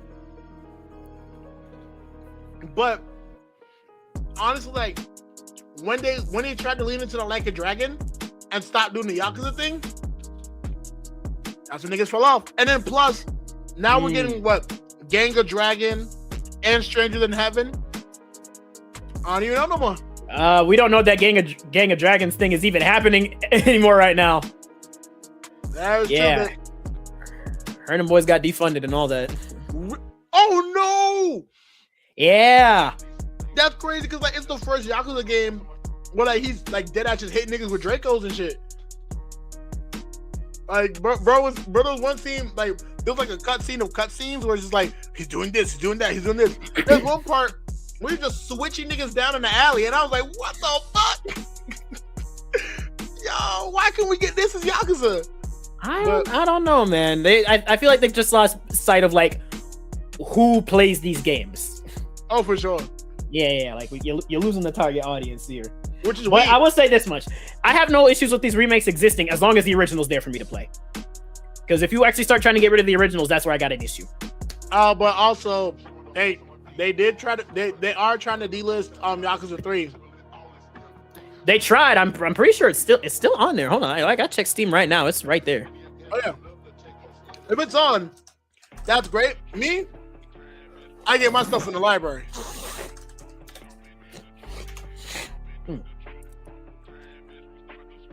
Is it on there? Oh. Oh, okay. Sorry. My mic muted. I was saying, Yakuza 3 Remastered is still there on a bundle. Yes. And with this new PC, boy, I'll probably download that bad boy once I get paid. Yeah, but you gotta download the entire bundle. It's like, let's say $104 right now. 104? Yeah, because it's every Yakuza game. That's easy money. That's of course. Yeah, it's got Yakuza Kiwami 1, 2, it's got 3 remastered, and then it's got 4 remastered, and then 5 and 6. And then Yakuza 0 Director's Cut. Oh yeah, I got cup noodles. We good. I get it popping. Paris. Ramen, no packet. No packet, dog. What? Nah. No packet, straight water. Yeah. I'm not a big ramen person. That's the crazy part. I mean, because I'm getting that from like a restaurant. I'll whip it up nice. You know what I'm saying? Like me, I'm a bougie type nigga. So like, first off, water, that's for the poor. We use like broth, little coconut milk, make it mega Italian thing. You know what I'm saying? Yeah. Then add a little curry paste, and then you whip that bitch up to get nice and red. Yeah. Now here's the secret that they won't tell you: peanut butter. What? Little bit of peanut butter. I know what you're thinking. Whoa. I'm open to listen. Please explain. A little bit of peanut butter. First off, it thickens even more. And then also it adds a nice nutty undertone, like a nice nutty taste. And when I tell you, that shit is like a marriage. The spice and the nutty earthiness comes together. Ooh, good shit. I ain't gonna lie. Had that boy singing. All right. Yeah, no, it's good shit. I ain't gonna lie. And then from there, right, cut up some like pork cutlet. You know what I'm saying? Yeah. Fry that simply in the pan or whatever. Season that with some garlic powder, onion powder, seasoned salt, nigga shit. And then you put that back into the ramen, whip that bitch up. Put a nice little 7-minute egg on top. Yeah. Bougie ass. That's bougie. Hey man, that's the thing. Like if I'm gonna make ramen, I'm going to do it the old-fashioned way. I'm telling you. Bro, I made it the old-fashioned way. I had to kill a nigga with a samurai sword. I'm kidding. Caught a nigga in the back alley. You know what it is? Give it up, homie. Yeah, Musashio shit, nigga. That's crazy. But no, that ass like it's very much very much a great meal to make. And honestly, yeah, I highly recommend it. If you want ramen recipes, holla at us. The Cuban Linx kitchen. We make all things struggle. You know what I'm saying? We got a great waffle recipe that only takes flour and water, no eggs. You know what I'm saying? No eggs is crazy. No eggs. Also, fun fact: applesauce is a really good substitute for eggs when you need a binder. Wait, what? Yes, applesauce is a good substitute for eggs. So like, cause my one of my sisters, she's a vegan, and she made this one red velvet cake with using like applesauce instead of eggs, cause you know she can't have eggs or whatever. Nigga, when I tell you, the red velvet cake came out blue, and I gave as much as a fuck as Donald Trump does about the State of the Union. Nigga, I was lit. That shit was good. It was moist. You could sink into it. Lord, it was some. Yeah, applesauce is a decent binder, because the reason why we use egg in the first place is because it's mad viscous, and it's one of the more viscous things that you can actually eat. But like, yeah, you can use like an applesauce as a binder. I'm telling you. Like, I tell you a joke, but I never tell you a lie. Fair enough. All right, I'll have to give that a shot, man. I ain't had applesauce ain't had applesauce since I got my wisdom teeth removed. No, that's completely understandable. I've had applesauce in a minute actually. I usually eat applesauce like on the low ski, because like usually I'm just busy eating like rice and meats and stuff. You know what I'm saying? That's how I get jacked. But you know, right. I haven't had applesauce in a minute. But Publix and their decadent cookies. As I go off topic to the Cuban Linx cooking show. No, that's fair. Actually, I'll wait till you finish what you say about the cookies. Oh no, the cookies are fire. Like I'll tell you like this, right? First off, Publix like literally robbed Crumble for the recipe, for sure, like at gunpoint. It's the South. They're definitely strapped over at Publix. So they robbed Crumble at gunpoint for the recipe, and they are reselling it for the insane Lowski. They pulled a black beard on them niggas, bro. They serving you 2 cookies for the price of one of them bitches. They put on like, AliExpress. It's like that I Love Boosters movie. I need to see that. Oh yeah, nah. Shout out Boosters and shout out Dapper Dan. Yeah, no, that junk look fun. All right, I have a serious question to ask y'all, man to man. This is a very serious question I'm asking y'all. Let's go. What's up? When y'all cook, what part of the stove y'all use? Nigga, the front, duh. Which side? Which side though? The right. As a left-handed person, I usually do front left. Yeah, front left, yeah. I do front right. I'm about to say, especially somebody said back right, I'd be looking at them weirdly. Oh yeah, nah, that's a criminal. That's a murderer. That's a murderer, dog. Hawaii, you like the back right is usually the smallest one too. So it's like, what you making on there, bro? Who you cooking for? You cooking for your victim. You gonna underfeed them niggas till they die. You're bastard. You're not slick, buddy. I'm on to you. That's insane. But no, like what you gonna do with a little piece of your dig? Know what I'm saying? Like, but a brother like me, I use like the big side usually because like, of course, I come from like we're Caribbean, so you know. Papa was Rolling Stone. You have a big family. Oh my goodness. Right? Like, so like I'm used to cooking with like the bigger side of things, you know what I'm saying? Mm-hmm. I used to cooking bigger portions and stuff. So I use the front left always. Even when I'm making fried rice, even when I'm making spaghetti, even when I'm making just like anything really. Even like a nice like pancake or so. Yeah. Actually no, I'll admit I'm a little bougie.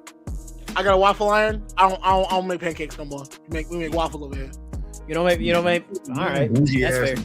But once I find out how pearl sugar is made, it's over for you bitch ass niggas. It's over for you niggas. I'm making the best Belgian waffles on earth once I learn how to make pearl sugar.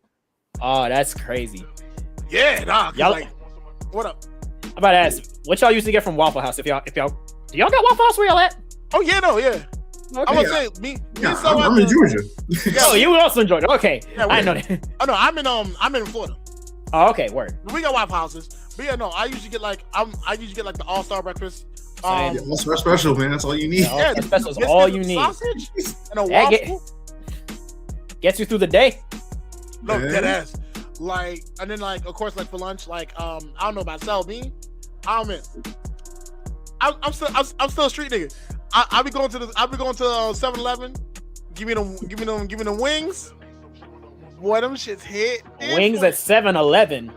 Nah. Here's the thing. Here's the secret, right? Here's what they won't tell you, because they usually don't like niggas and they won't do it.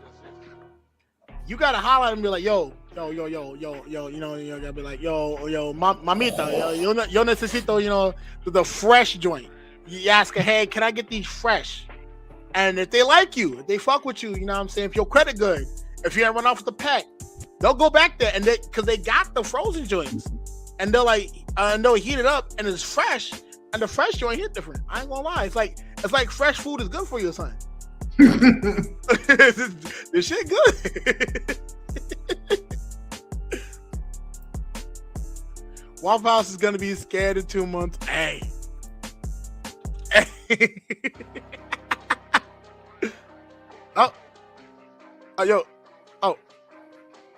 Yo, Drew. All right, yeah, I just realized. I was saying, yeah, Sidaki, she loves Waffle House. She had it for the first time when she came in here for MomoCon last year. She was hooked. She was hooked. Welcome to the culture. Oh my god. Speaking of South food culture, have y'all heard of this rapper, this white rapper called Jay Wick? Jay, what the fuck? His name is Jay Wick with 2 Y's. No. Oh No, I've never heard of him. I've never.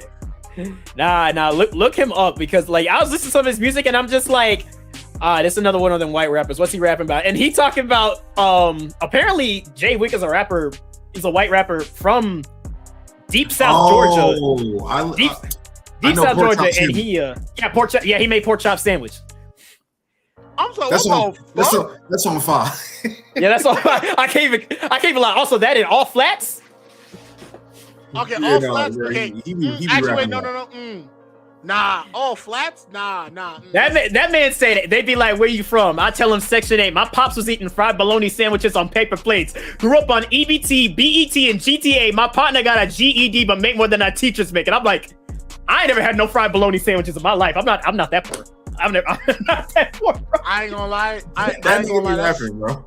That shit's out. I ain't gonna lie. I ain't gonna lie. He kind of had that. Also in the interview, he was like, they were like asking like, "Hey, what's your favorite wings order?" He's like, "Hey, shout out touchdown wings." I'm like, "Oh, he knows ball." He knows touchdown wings? Yeah, I'm about to say touchdown wings. That's the goat. I get an order from them almost like whenever I got a nice paycheck, I always go over, make myself an order, honey garlic, 10-piece, beautiful. You know what? I think since we're getting this comfortable, I think it's time I get a little vulnerable real quick with my wing order. I ain't gonna lie. Don't look at me strange, y'all. All right. Okay. What you get? I'm scared. All right. So like you see, like if you know ball, if you know ball and you in them places, you with them people, you know that some places offer peanut butter jelly wings. What? And that shit actually fire. I beg your pardon? Yes, peanut butter jelly. I know what you're thinking. I know you're looking at me. I'm looking this up right now. Peanut butter jelly wings. Peanut butter jelly wings. This shit not bad. This shit not bad. I'm not gonna lie to you. This shit not bad. They don't look bad. I'll say that much. They. Hey, yo. What is who? Why 5 outside the house?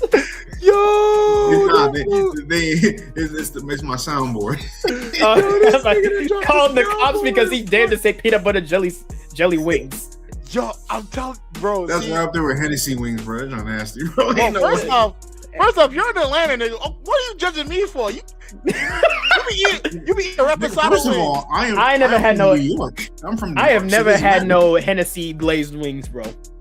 That is some blackery that is beyond me. It really is. I ain't gonna lie. Like Hennessy flavor, that's insane. That's gotta be like a slur on a Call of Duty chat room or some shit.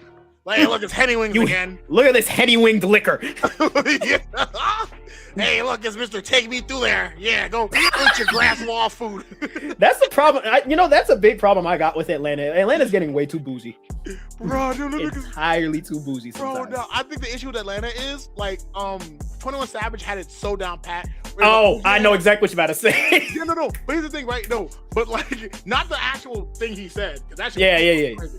But, like, it wasn't wrong. It wasn't wrong, unfortunately. It wasn't wrong. But, like, I mean, the part where he was like, oh yeah, like kids like go to, like, they're learning to go to the club at early ages and stuff like that. Yeah. And I think the issue is they're not, like, you got kids in the club. Like, niggas think it's gonna be like, oh, kids in the club, they're gonna be getting freaky or whatever. These are kids with untrained taste buds. Them little niggas is probably like, oh yeah, brown stuff? That looks like the syrup mommy puts on my pancakes and put that on the fucking wings. Like, save the kids, not because they're out here getting nasty or whatever, but because you let dumb kids make wings and shit. And you're getting them near stuff that's, like, primarily for adults is, like, the biggest issue. That's the loss of kid spaces over the years has been, like, the biggest problem. No, it's been insane for sure. And in that case, even besides the actual issue of, like, like, the loss of kid spaces, meaning that kids end up growing up faster. So now, when the high school senior pulls up in his Hellcat to pick up the freshman and is like, oh yeah, you're just mature for your age. Jesus Christ. She gotta be when you took out the playhouse, the Disney Playhouse, and you put in the Players Club. Like, damn it, like, it is what it is. No, it is crazy. Like, if dead ass is. And I think even more so is that, like, I think when we do get to, like, the habanero Henny hot wing crisis, it's definitely because, kids are losing recipes. They're learning how to flex in the club. They're learning how to make a decent wing with peanut butter and jelly. You know what I'm saying? Like, listen, if I ever teach my kids how to make wings, that's the last thing I'm teaching. Yo, I'm just saying, when my son or my daughter, like, if I decide I have a son or daughter, which, I mean, in this case, the way my girlfriend doing it, very simple. But, like, you know what I'm saying? Like, hey, you know what I mean? I'll give it a shot one of these days. If I find a place that makes it, I will gladly give it a shot. I definitely say, dude, it's fire. But, like, honestly, like, if I ever do have kids, like, I would want to teach. First off, I definitely would want to teach my son how to cook. Cause Lord knows, you too, broski. We appreciate you for coming through, man. Peace, Chief. But, like, I definitely want to teach my son to cook because, like, for one, niggas be masculinity in themselves in the starving, and that's just crazy. Literally, because, like, what you talking about? Oh yeah, you gotta beef up, you gotta have protein, you gotta have rice and boiled chicken, no flavor. No, I am not going to deprive myself of good tasting food just because I need to get jacked, bro. Or even more so when niggas like, oh, I don't cook, that's why I got a girl to cook for me. Like, dog, so you're starving. Literally, brother, alhamdulillah, you're starving, brother. That brother's starving. That brother's starving. Like, and it's like I think that a lot of times, like to bring it all together in this point, like, when kids are not allowed to be kids, they don't end up learning their specialty. Yeah, like, they don't learn their specialization as a job. They end up becoming NPCs. Yeah, I was about to say. I was gonna say, the fuck me, your daddy ain't teach you how to cook. Your daddy ain't teach you how to work out, but you can work out. Swear. But yeah, no, and I feel like that's what it is at the end of the day.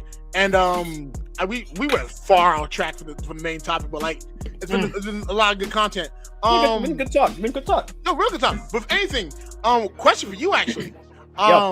In this case, like, it's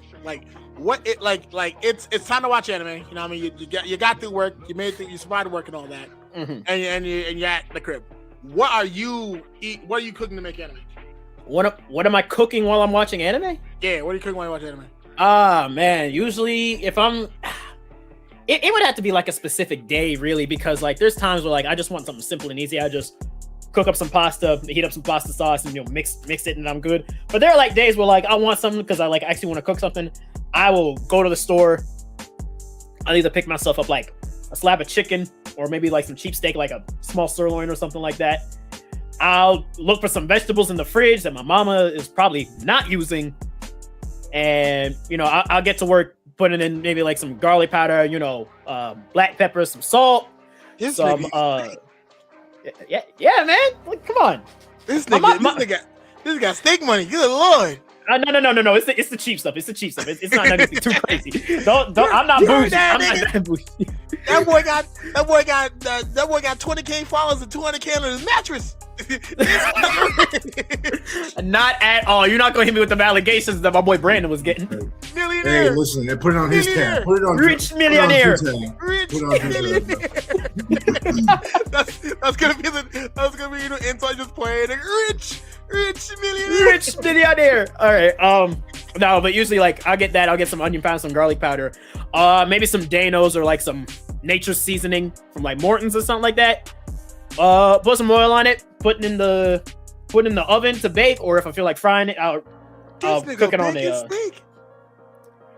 No. I meant chicken. Okay, you're baking the chicken. Okay. Yeah, baking chicken. Like I just never heard of steak being baked before. That's it. My mom did that once. It actually turned out pretty well. Really? Yeah. See, look at. I'm sorry. Look at black women doing it. Look, shout out black women. Shout out black. Make it steak in a damn oven. Good Lord.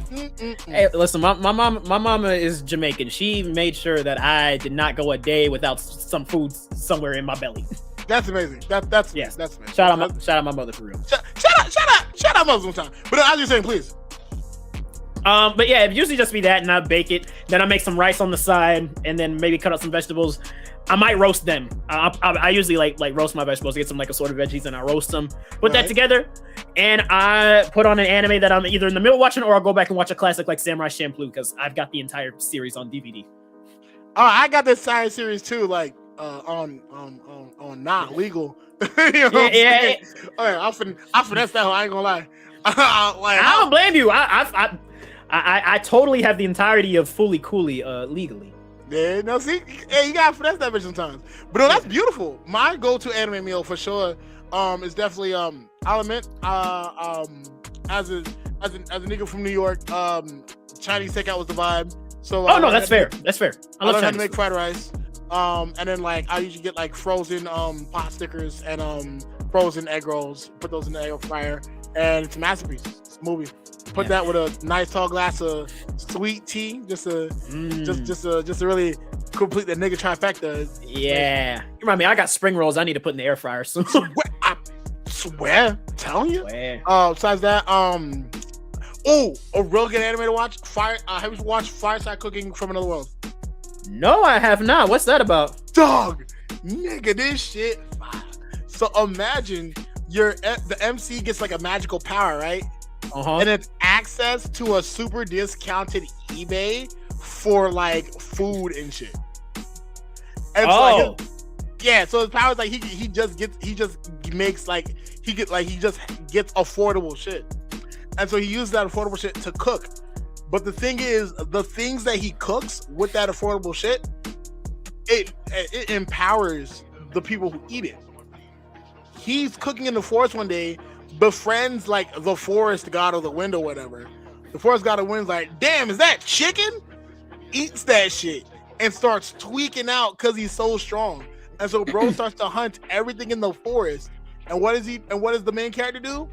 Nigga, I'ma flip y'all for a profit. So then he ends up cooking motherfuckers from the forest. Because apparently orc tastes like pork. Apparently, a rock, like those little big birds, they're chicken. Starts like whipping them motherfuckers up, makes pork katsu out of niggas, takes the extra meat, flips that bitch, has extra money, starts turning to Franklin Saint in that motherfucker, boy. It's crazy. It's like Delicious in Dungeon, but for trappers. Very much so. Certified trapper. I ain't gonna lie. Holiday season. I highly recommend you watch it. It's heartwarming, and plus the recipes they do, you can do at home. I'm gonna need that. I need that. You can follow on. It's Campfire Cooking in Another World. Campfire Cooking in Another World. All right, word. Yeah, I'll have to. And then, for all my single niggas, stop the Helsing on the first date, please. Helsing on the first date. don't do the Hunter Hunter. Whoa. No offense to Hellsing. No, I love Hellsing Ultimate. I love that series to death. Went on a first date. That's crazy. Niggas don't know ball. Niggas will really think that Hellsing on the first date is the vibe. There is no way. If I want to put on like a classic Madhouse anime as a first date, I would say like maybe Black Lagoon. No, not Black Lagoon. That one's Black Lagoon crazy. on the first date is insane. That one's also crazy. unless you have already agreed to for the mattress to have someone be put through it. Yeah, no, don't do Black Lagoon, nigga. What the fuck? That's crazy. How to Train Your Mummy? That's a first date type anime. How to Train Your Mummy. That's wow. Yeah, I watch out. Like a lot of the animes that I suggest to other people are animes that I watched with like my ex, because I'm like, she ain't using no fucker. But like, hey, you know what I'm saying? Sometimes you gotta use the tape you get from a game you lost, right? I'm about to say, man, now I think about it, what anime would be like good for first date? Like, say you just like, hey, you want to go like chill, maybe watch an anime or something. You gotta put on like a Sign of Affection. I don't know. Maybe Sign of Affection is a little too romantic for a first date, don't you think? That is a little too romantic. I ain't gonna lie. Okay. My Happy Marriage. Oh, that might be a good one. That actually could be fair ball, because like in that case, it's very much like you're showing your emotional range, and you're also like and you're also like setting up what the dynamic could be. You know what I'm saying? Yeah, exactly. Yeah, Cuban Linx dating advice, bro. We really tell y'all what to do. You know what I'm saying? Like, hey, nah. Here's some ball knowledge for you guys. Right, if she has a favorite anime, and you know what it is, give it a watch. Even if you don't like it, watch it. Because if you displayed interest in this person, you got to show that you're interested in what they're interested in, of course. Oh yeah, for sure. I listened to I listened to Hamilton rap multiple times just so I can keep up with my girlfriend when she watches Hamilton. So hey, sometimes let's not get crazy. Look, man. Nothing against Hamilton, bro. It's just my sister used to blast it all over the house back when she was a teenager. It got on my nerves. That's fair. That's fair. That endeared Hanson. If I'm being real, like Hamilton has done irreparable damage to rap as an image, but like you can't say, "Oh, I'm a rapper." Oh, you be doing Hamilton, nigga? What the fuck? No. Like back in the day, you say you're a rapper. There's some danger to it. Ooh, I'm a rapper. Oh, you gang, man. Imagine you say I'm a rapper. It's like, oh, you a rapper? What you be rapping? They start spitting some BTS bars. Oh yeah, now they gotta get the fuck out of here. get that nigga. Exit That's what stage you call right. Not bars, nigga. Oh, sing La La Land. Oh my gosh. She's adorable. Okay, so. Okay, no. She put me on the La La Land. I already knew the movie, but I'd never seen it, so I watched it with her. I'm not gonna lie, that movie pissed me off. No, because here's what pissed me off about La La Land. How La La Land win over damn Moonlight? Yeah. But you know why. We know. It's a good movie, but we know why. I understand that, but you know why it didn't win. But yeah, one of these days I will finally learn the lyrics to "Waste of a Lovely Night" and I'll sing it with you, baby. I think I know like she hasn't sung like my girlfriend hasn't sung Paragraphs, so I know I'm good in a relationship. We still have arguments over like Hamilton or Burr, who's a fuck nigga. I still think that Burr was a bitch ass nigga, because like Burr was literally hating on that nigga and shot him. Like, I mean, to be fair, if I remember the story correctly, Hamilton was rude as all hell to him. I mean, but I feel like the only issue is like, boom, right? Hamilton was looking up to Burr. Burr was like, yo, Burr. He was like, yo, Burr, put me on. He's like, oh yeah, you can make it in life if you just never stand for shit ever and just agree with everybody else. Duh. That's fair. Plus 10 ball knowledge. And then Hamilton was like, I'm going to overachieve and stunt on niggas.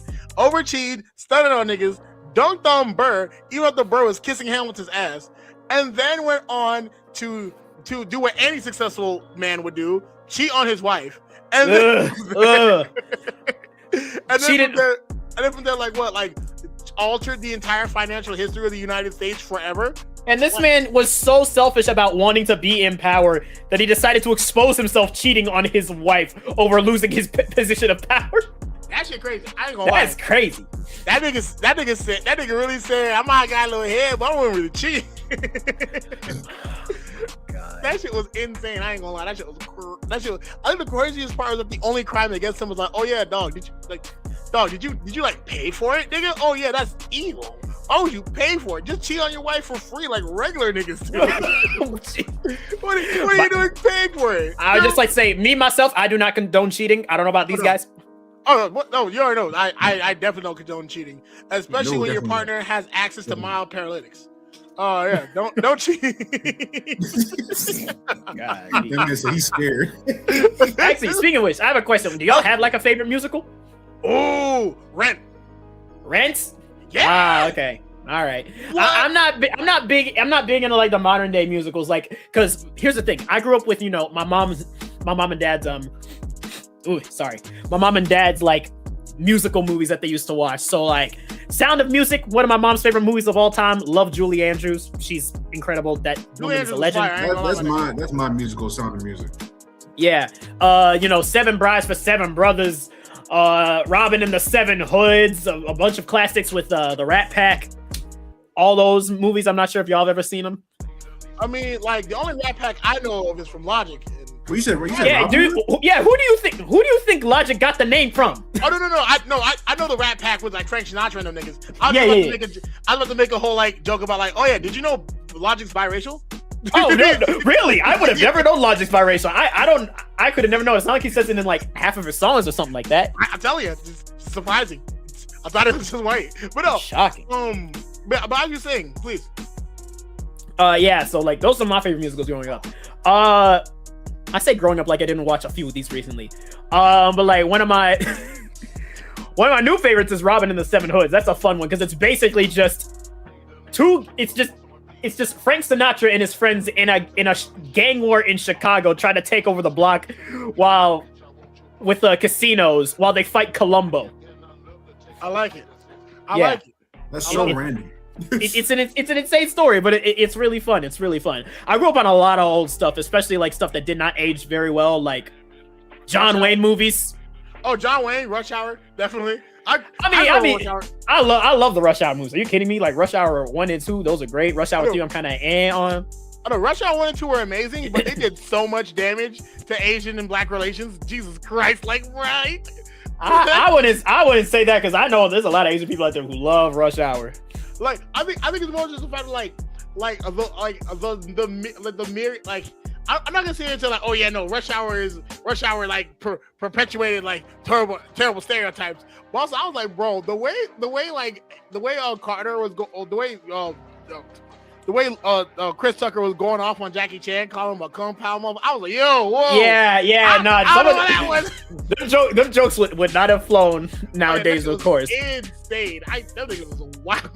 Yeah. Oh my God. What was I gonna say? Because I know they are making a Rush Hour 4, aren't they? They are making it. Yes. They are, bro. I'll be honest. Like, here's the reason why I'm concerned about a Rush Hour 4. Mm-hmm. If we're getting the same Jackie Chan that we got in movies like The Foreigner, Rush Hour 4 is going to be a horror movie. Have you seen the belt Jackie put in that movie? I only watched like the first 10 minutes of The Foreigner. I need to watch it. He was going off. Dog, that nigga took what? A light bulb, a cigarette. That nigga took a bottle and a lit cigarette, and I think like a match. Turned that bitch into a bomb in a bathroom. That's insane. Bro, that nigga, that was not Police Story Jackie Chan. He ain't used no cute martial arts or nothing. He was murdering niggas in that movie, bro. I was scared. I was like, Jackie, no. Where's Carter? Here's the thing that's crazy, because like as far as I've seen in my life, at least, like a lot of like black people, especially Jamaicans, we love Chinese and Japanese people, bro. We love them down. We got a lot of like inspiration from them for like different foods, because like my aunties have made fried rice before. Oh yeah, that's right. Because like, from what I understand, unless I'm wrong, please stop me if I'm wrong. Because I may be down there. I'm not, but like, because if I'm right, there's a significant population of Chinese in Jamaica, right? Yes, there's a good population of Chinese people in Jamaica. Yeah, 100%. Hey, it's kind of crazy, but like, it's also insane because like, I've also seen maybe only like loosely like black people like say weird things about Chinese people, specifically within music in like the early 2000s. Looks at Chingy. Yeah, like that one song where that nigga was like too young, just a man in China. That shit was insane. There's a lot of rappers who used to make weird jokes about like Chinese people. Megan did a long time ago. Megan Thee Stallion did a long time ago. That's interesting. I would never thought my rap queen would do that. I mean, don't get me wrong. I still love it down. But like, yeah, it's like it was definitely a thing because like I said, Chingy. I'm pretty sure the Yin Yang Twins made jokes about it one time. Oh yeah, 3 6 Mafia. I think 3 6 Mafia perpetuated that one stereotype about it being sideways for Asian women. Oh my gosh, from Half on a Sack. Yeah. That's insane. I ain't gonna lie. That did damage. That definitely did damage to Black and Asian relations. That one was crazy. That one was an insane bar. That was like in the 80s. It's crazy because like Jackie Chan was everywhere when I was growing up. You had Rush Hour, you had Shanghai Nights with him and Owen Wilson. That was fine. You had him in that Disney movie Around the World in 80 Days. That show was fine. Wasn't he like the Spy Next Door or something? Wasn't that The Spy Next Door, yeah. That was another good one. The Tuxedo. Like Jackie Chan was really putting belt to ass in the movie. And then of course Jackie Chan Adventures, because who can forget? Oh no, of course. Like Jackie Chan Adventures, like that's a Black canon moment. Yeah, exactly. But like honestly, I think it's crazy. Like I think it's crazy how how diverse things get in the world. Like to the point where like it's like even going back to the whole like rap thing, right? Like I think it's crazy how there are so many forms of rap, and like a majority of them like that are outside of the US are hella bad. I try to hear Italian niggas rap, and I'm like, bro, what do you mean GDK, nigga? You don't even know what the fuck that is. You don't know GDK. All you know is the GODFATHER. If we really do, like, when I heard an Italian nigga talk about some GDK, I knew I had to stop listening to rap outside of America. That shit was hey, listen, all I'm saying is when I got exposed to UK drill as like a teenager, I'm like, okay, this is cool. But what these white boys know about shanking people. I'll say this much. Stormzy's definitely Stormzy's how I knew. Like Stormzy definitely looks like he's taken a life before. Like that was Stormzy skipped Dave. Dave? That nigga Dave? Yeah. Bro, I knew Dave was that nigga when I heard that one song Special, and at the end of it he was just like criticizing the French government and their Islamophobia. I was like, yes, Dave was it. Absolutely. Dave was that one. Nah, but there's this YouTube channel I watch from time to time called The Steez Factory, and it's like a bunch of different like underground UK rappers just like getting together, just like spitting bars and stuff. They're really fun. There's even there's this one guy this tubby white dude who's apparently been in like the UK underground rap game called Elroy, and like I'm listening to this dude rap and I'm like, hold on, he's kind of got it. This man said oh my god, he said, I got slim ting legs. A flit tried to say I skipped leg day. Well, I skipped arm day too, you little beg. I got gut that's round like kegs. Goth mind fragile like eggs. Fat birds queuing up my yards like eggs. Maybe because I got a black card from Greg's. And I'm like, wait, what's a black card from Greg's? And Greg's is like this grocery store or like this bakery store in the UK. If you got a black card there, you a big celebrity around there. So I'm like, oh, okay, that's... Oh, it's like with like with Nando's and all that. Oh, like that. Yeah, like Nando's. Like, yeah, it's really fun.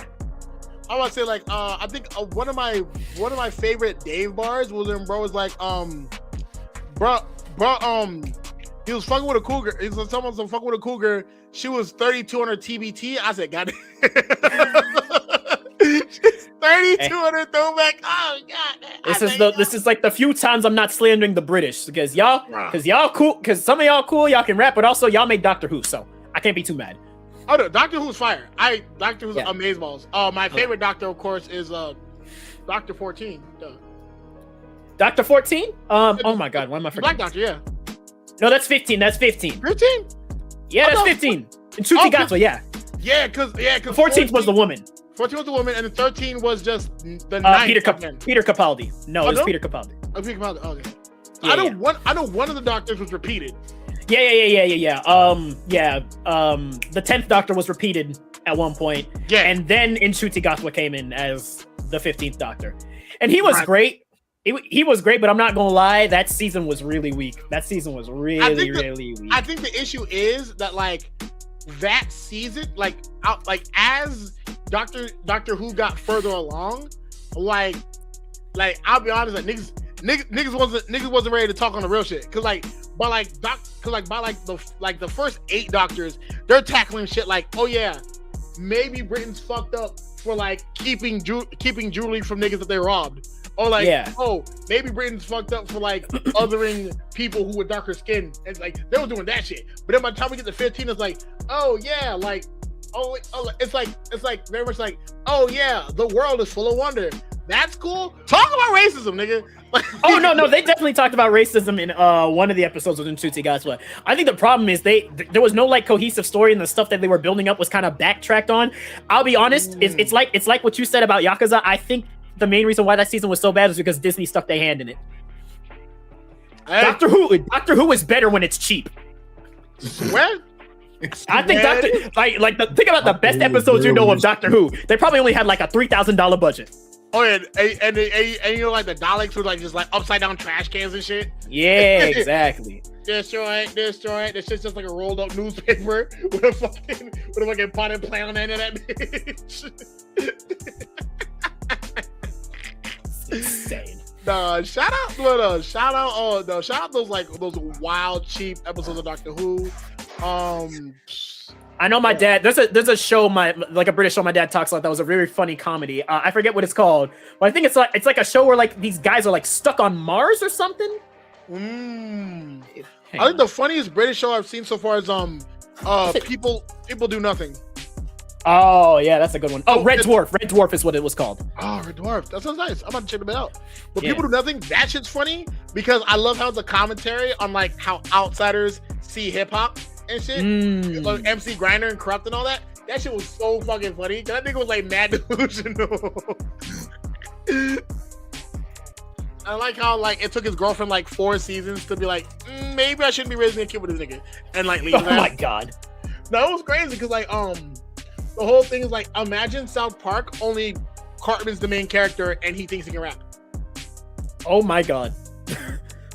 Probably sounded like that British dude from the Ocean's 11 movies played by Don Cheadle. Yeah. Very much like that. Oh my god. Yeah, shout out Ocean's 11. That's my favorite movie series. I love Ocean's 11. The Ocean series is fire. I like the one where they had the white dude doing capoeira. Because by the time I watched that movie... Oh, Ocean's 12? Yeah, Ocean's 12. The Fox. Yeah. I liked that movie because I just started like doing capoeira when that movie came out. Really? Yeah, fun fact. Oh, that's cool. Capoeira is a martial art made by niggas. For niggas. Really? Yeah. Capoeira was... Well, actually, wait, no, that makes the most sense. Shout out Eddie Gordo from Tekken. Yeah. Yeah, it's like made by like Afro-Brazilians and all that. Exactly, yeah. Exactly. So, hey, next time you think you stuck on the dance floor, access your ancestors. Why don't you capoeira their ass? Man. But yeah, like the Ocean's movies were fire. Oh, I love heist movies. How'd you feel about Ocean's 8 with the ladies? I never seen it. It was pretty good. I came in front. It was pretty good. I didn't hate it. I like that they had brought back one of the characters from the OG Ocean's movies. I'm not gonna say which, but it's a solid movie. I didn't hate it. I didn't hate it at all. I also love Anne Hathaway, so like, come on. That's fair. Anne Hathaway is fire. I'll be honest. Shout out Princess Diaries. I'll be honest. Like, I think, like, if I'm right, did Awkwafina activate her black scent in that movie at all? If she did, I don't remember. Okay, see, that's why I enjoyed. That's why I enjoyed watching it. If she does, I don't want to watch the movie then. That's why I enjoyed watching it because I. What you talking about?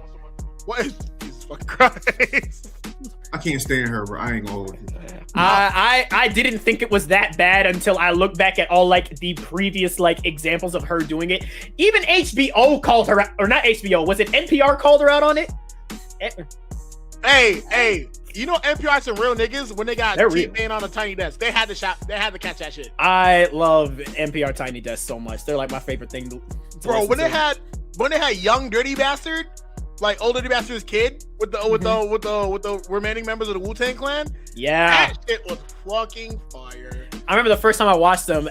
It was actually NPR Tiny Desk is how like back when I was in high school I got exposed to Anderson .Paak. Yo, yeah.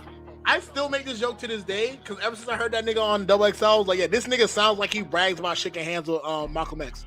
Like this, that nigga sounds old as a motherfucker.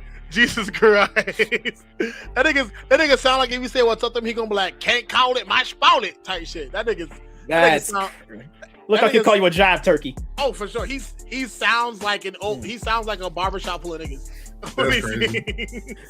He looked like he was, I mean, with the way his hair is also, he looked like he was a pimp. Oh no, for sure. Also, finding out, I only recently found out he was Korean. I'm like, sis, did you know Anderson .Paak was Korean? He's like, yeah, his name, sounds like Park, and I'm like, you know what? Yeah, that makes a lot of sense. Yeah, I didn't know that nigga was Korean until that one movie dropped with like I think I think either his kid or some other half Korean, half black child in it. Oh yeah. I only recently found out about his kid too, and I'm like, yeah, you know what? This that is his makes kid? a lot of sense. Yeah, I think it's his kid. Yeah. Okay, that makes. I'm like, dang. Well, I'm not saying. You know what I don't say or however they say it. Hey, it's. I don't say yo, what up, dog? Like you know what I'm saying? Like it's ours now. I may not be Korean, but I make this K-pop. You feel me? I'm a real nigga. You know what I'm saying?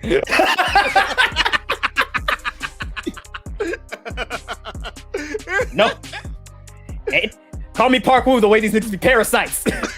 Yes, sir. Hold on, I'll be right back. I need to go to the bathroom real quick. Hold on. Talk to these niggas, man. Yeah. I'll be right back. Oh fuck! No, this is what happens when art is made right here, y'all. This is straight collab, nothing but vibes. You know what I'm saying? For the culture, one time. I know. Victory chicken.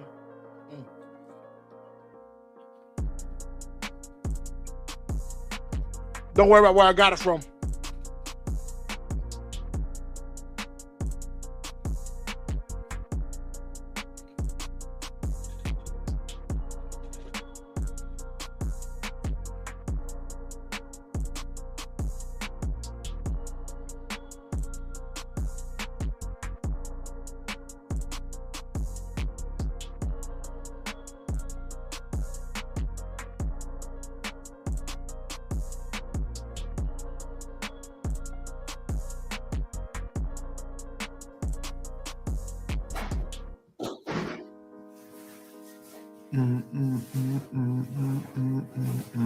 Yo, I just thought about this. Speaking of what up? K-pop. Speaking of K-pop and stuff, how'd y'all feel about Golden winning over Lied to You for best original song for the Oscars?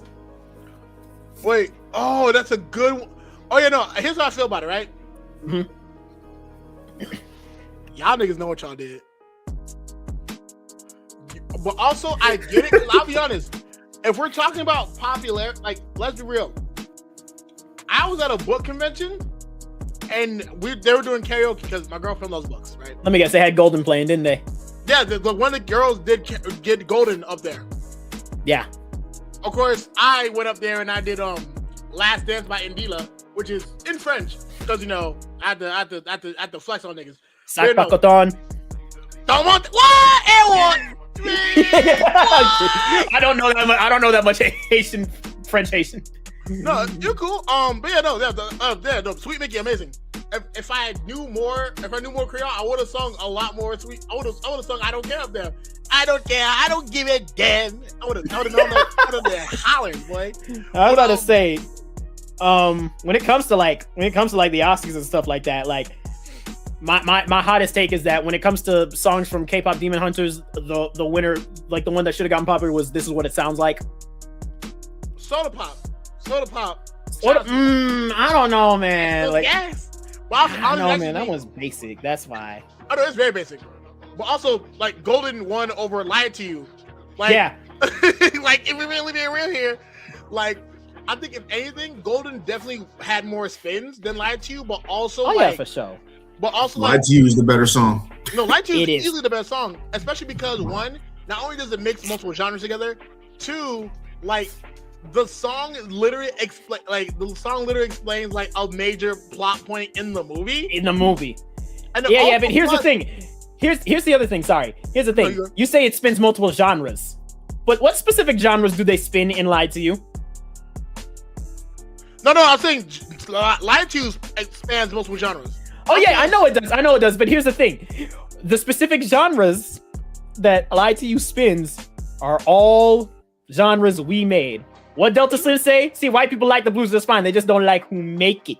That is true. Same way, like Golden wouldn't have been possible without like that. Like most of that movie, K-pop Demon Slayers wouldn't have been possible without black music. But we ain't gonna talk about that. Mm-hmm. But a lot of them K-pop artists, they be whenever Tanashi drops, they keep a close eye on her. Oh, they be writing notes, bro. Like the fact that there's a whole group called the Illionaires and their biggest song is just them repeating a Lil Wayne ad-lib from one of his best freestyles ever is insane. Like them niggas has a whole song called "I'm Ill" and it's just what Lil Wayne's like. I'm ill, motherfucker. It's just what Lil Wayne said in a million. I'm like, what the dog? That just goes to show my black people, we are powerful, stronger together. All that. Yeah, I'm about to say. Also, I was gonna say I don't mind when K-pop like does a couple things from black culture because like sometimes they make it sound a little cool. Sometimes they make it sound a little cool, but then they do too much. Well, for instance, like we were talking about earlier, BTS and the Howard University thing. Or like that one song where like they definitely did not say nigga. they said burning out with my slime. What does that mean? That shit was crazy. That shit was What insane. does that mean? I heard that. I said, who your OG in Korea? Who your OGs? What y'all feeling like? Well, I was like, who jumped y'all into Korea, nigga? What the fuck? niggas about to throw out some fucking bees. Alright, twin. These niggas talking hard. Boy, you're Jonathan Park, sir. If you don't go to if you don't go to school, then go to cram school right after, buddy. Hey, shout out the Duluth in Georgia. Shout out the K-Town. Shout out K-Town. Shout out K-Town. Dude, every time I go to that, you do not want to be there on like a Friday or a Saturday night, like driving down the highway near Duluth. You know why? Why? Because they be speeding their nice cars up and down there. That's like, bro, crazy. they be having night races all up and down on Friday nights during the evening. I remember one time me and my friends decided to like hit up a micro center because we wanted to get like new computer parts. And then later that night when yeah. And later that evening, we driving back and then we just hear vroom and see these cars with lights under them just like drive past. I'm like, bro, what y'all feeling like? There's also, we walked out and at a gas station across the street, there are a bunch of like different like these fancy cars just outside of a gas station and all just like blasting music. I'm like, oh. Okay, being for speed, got it. That's what I was saying. I think the funniest part about the story is how you just like, oh, you know, it's a Friday night, so me and my niggas link up. We're trying to get some DDR in this bitch. Yeah. they said soul drift. They said soul drift, bruh. This nigga. Not the Pyongyang horsepower, nigga. What the fuck? That's crazy. But yeah, no. I honestly, the Oscars, like especially with like some like the best original song from a movie, like with Golden winning over Lied to You, it's just like I kind of expect it, but at the same time, would have been nice. But we took home like 4 awards that night for Sinners, so I couldn't be too mad. Sinners was putting belt to ass. Sinners was pulling. I figured they would too. Not over one battle after another, unfortunately. Oh yeah. Yeah, I still haven't seen that either. Yeah. I would say I the only reason like I was supposed to see it because it's supposed to like fight the power. Also like Tiana Taylor's in it. Mm-hmm. But like I was like I don't know. I wasn't really. I found out a lot of stuff about that movie. I'm just like, that's weird. It's like someone called it one fetish after another because it's like fetishizing Black rebellion, basically. That is insane. Oh yeah, I'm not watching that shit. What the fuck? Yeah. Nigga, I'd rather watch Coyote Ugly, and I love Coyote Ugly actually. Coyote Ugly, fucking fire movie. I have never seen Coyote Ugly. Oh yo, here's the premise. It is just the making of the song "Can't Fight the Moonlight" with a sprinkle of a romantic storyline. Really? Yeah, dead ass. Like the girl in the movie is like, "Oh yeah, I want to be a songwriter. I want to make the greatest songs ever." And so as she gets to her like old ass Mac with like the colored back and shit, like the fat back Mac, you know what I'm saying? Mm-hmm. And like she's typing out, and then got like the fake ass music shit in the background. He's using Windows Media Player 1 in that bitch, and then like she's like doing like the EQ and all that, and like the beat that plays is the beat from Can't Fight the Moonlight, and then Ashley makes the song and she's like, "Under a lover's sky, gonna be with you." Those are the lyrics to Can't Fight the Moonlight.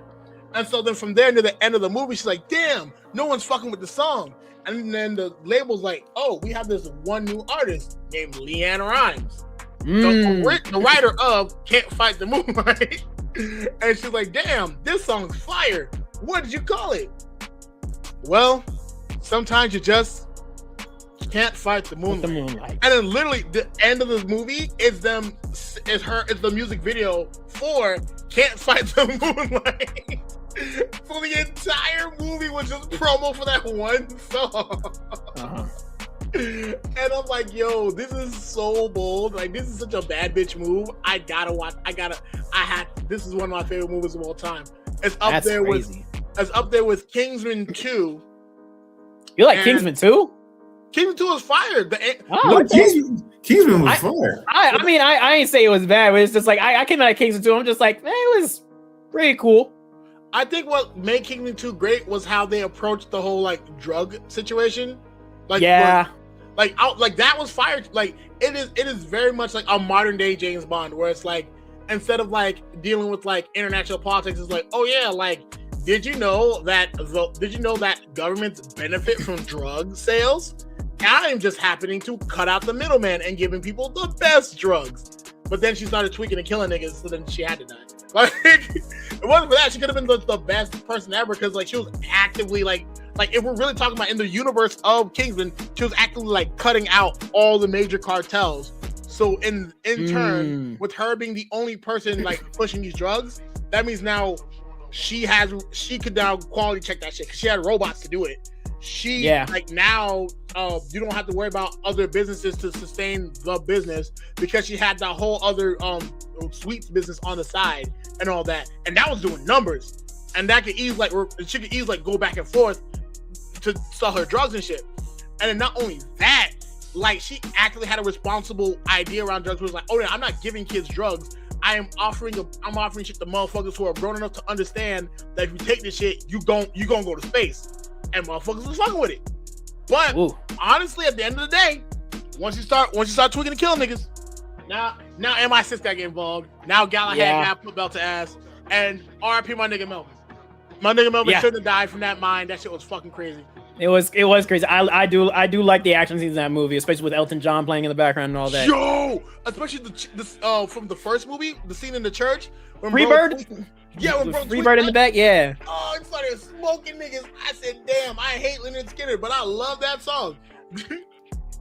Unfortunately, the Leonard Skinner has like a few banger songs. I know for sure. No, easily. Like even Brad Paisley has a banger song, and then he made "Accidental Racist," which is like, if you ever want to find out how powerful like celebrity money is, "Accidental Racist" was a song made by Brad Paisley, and it was a song where one of the lyrics was, "I'm just a white man living in the Southern land," and the reason why he made that song was because he walked into a coffee shop with a shirt with the Confederate flag on it, and he was like, "Oh yeah, no, I'm not a racist. I'm just a Skinner fan," and that's actually a lyric.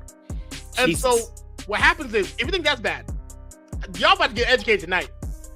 Guess who he features on the song with him? You'll never guess. Whoever was the head of the KKK at the time. If LL Cool J was the head of the KKK, then yes. Oh, what the? He had LL Cool J. Oh, I do remember that song. Yeah. Not only that, he had LL Cool J in a Confederate Kango hat.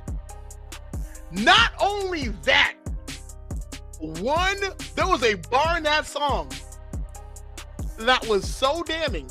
That nigga said, and I quote, "I'll forgive the iron chains if you can forgive the gold chains." Yo. That is a bar from that song.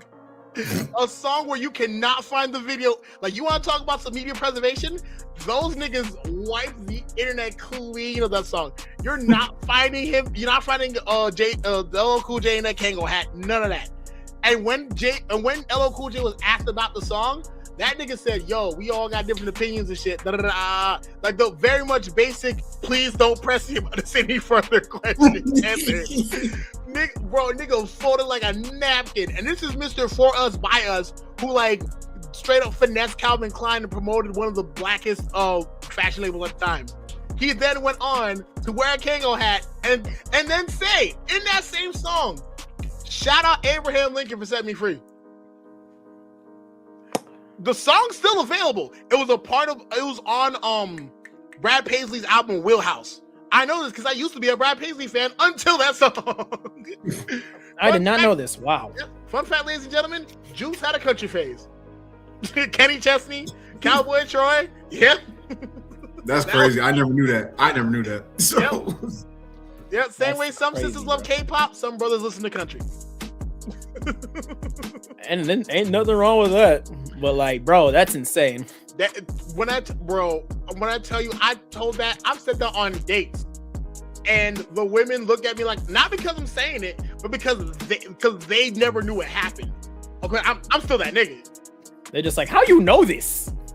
And then I still end up taking them to their car and wishing them good night. But yeah.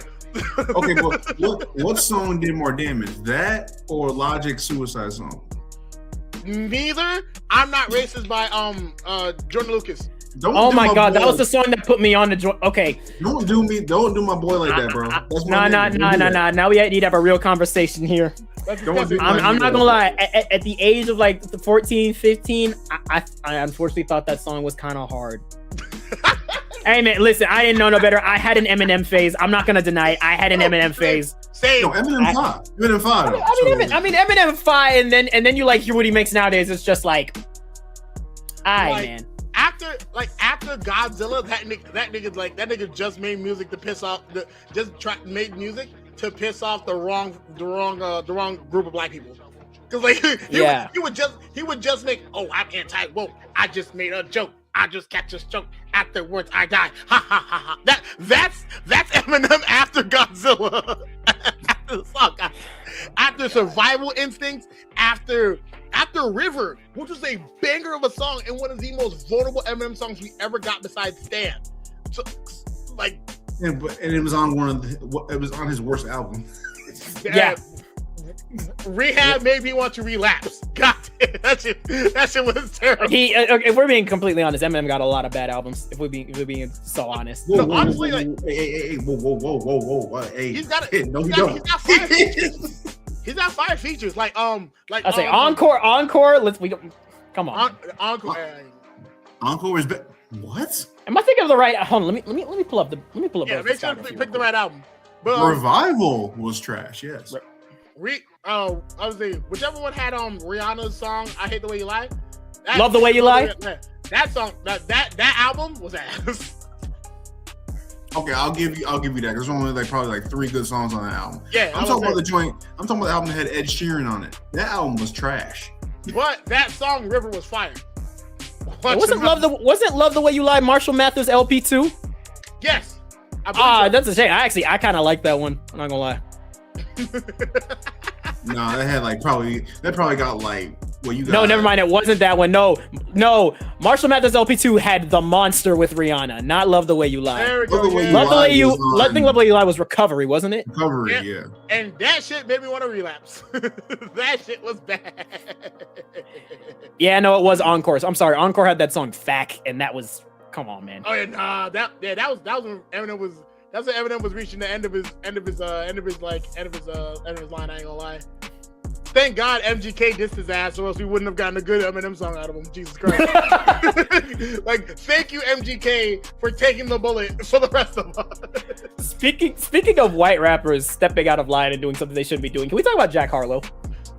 Yo, why is he singing? Why is he singing, bro? And it's not even why is he singing. I got no issue with him doing R&B mostly. Why are you deciding to say that you are inspiring this album off of Voodoo, one of D'Angelo's most beloved albums? He just died last year. And not only that, what did he name the album? Monica? That nigga's not slick. That nigga's not slick at all. Monica? Bro, the amount of jokes Twitter was making about him hitting that neo soul aesthetic, they was calling him a Tribe Called Conquest. Yeah. They called him. It was calling him everything, bro. They call him neo-colonial soul child. They call that nigga like they did an NBA YoungBoy thing. I think it was like the N something Abe YoungBoy. I forgot what I think it was USA YoungBoy or something like that. USA YoungBoy. They call that nigga everything but a child of God. Everything but a child of God. I need to see if I can find it there with all the damn names, because bro. Oh yeah, okay, wait. I found the list.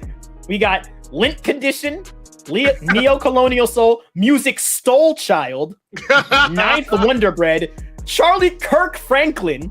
Charlie Kirk Franklin is crazy, nigga. Most definitely not. Luca Vandross. Uncommon, White Thought, Honky, like Tony. That's funny. LL Cool Whip and Ghostface Vanilla. Ghostface Vanilla. And Proud Boys to Men. Oh my God. Proud Boys to Men is probably the banger. I'm about to say, on the flip side, some good white rappers. Not in the US, thank God. Also, I mentioned Jay Wick earlier. Oh, true. Jay Wick is amazing. Whoa. You tripping? You got NF, you got Eminem, you got Jay Wick. Hold on, what's up? Nigga, first off, who the F is NF? I know who NF is. I know who NF is. My sister used to listen to him. NF is fire, bro. Because the only thing I know about NF is that he's a Christian rapper, apparently, right? Yeah, he is. He is. Like, only Christian rapper I listen to is Lecrae, and I'm starting not to listen to that nigga Lecrae, because that nigga is tweaking. What is he tweaking over? But pretty much, like, it's like he's very much like, because like at first Lecrae like used to like challenge the norm of Christianity, which is like, yay, finally, like Christian rap I can listen to that isn't weird, like niggas dissing Islam or whatever. But then he started like doing podcasts and shit, and like he was like just talking about how like he'll talk about like how like pretty much it would be along the same lines of, like, you know, when niggas talk about like niggas being gay but don't want to be straight up homophobic, so like, oh yeah, that's their struggle to deal with, as if being gay is the struggle and not the homophobia surrounding it. But he do shit like that, and it's like, yeah, no, it's hard to fuck with Lecrae now. Like I can't listen to I'm Turned the Same anymore. Like that's just crazy. But the two white rappers I'm talking about are the rappers of the group Kneecap.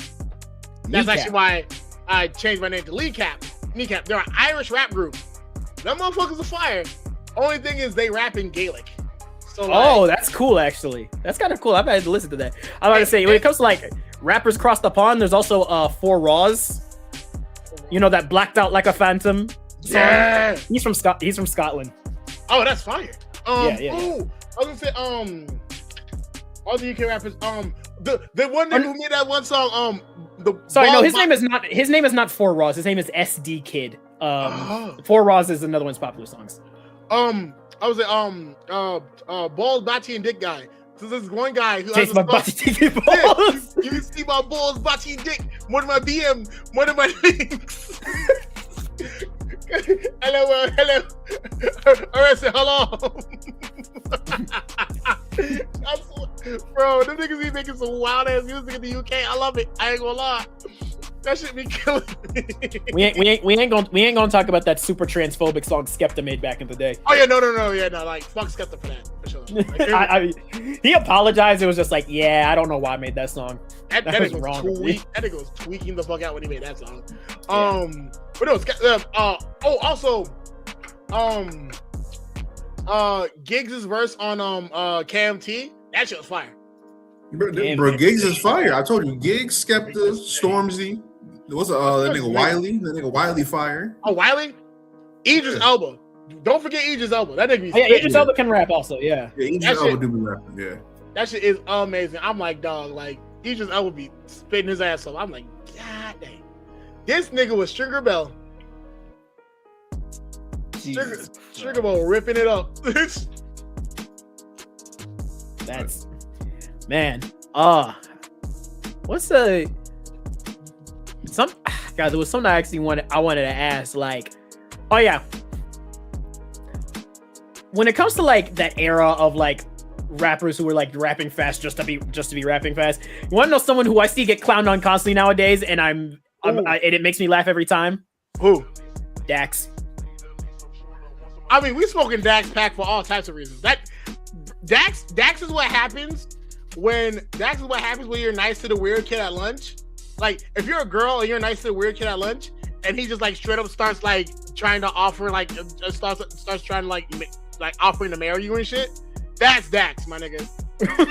Like that is dead ass. Like, Dax is the nigga who you talk to one time in the lunchroom and he's like, yes, I shall offer my fealty to you for life.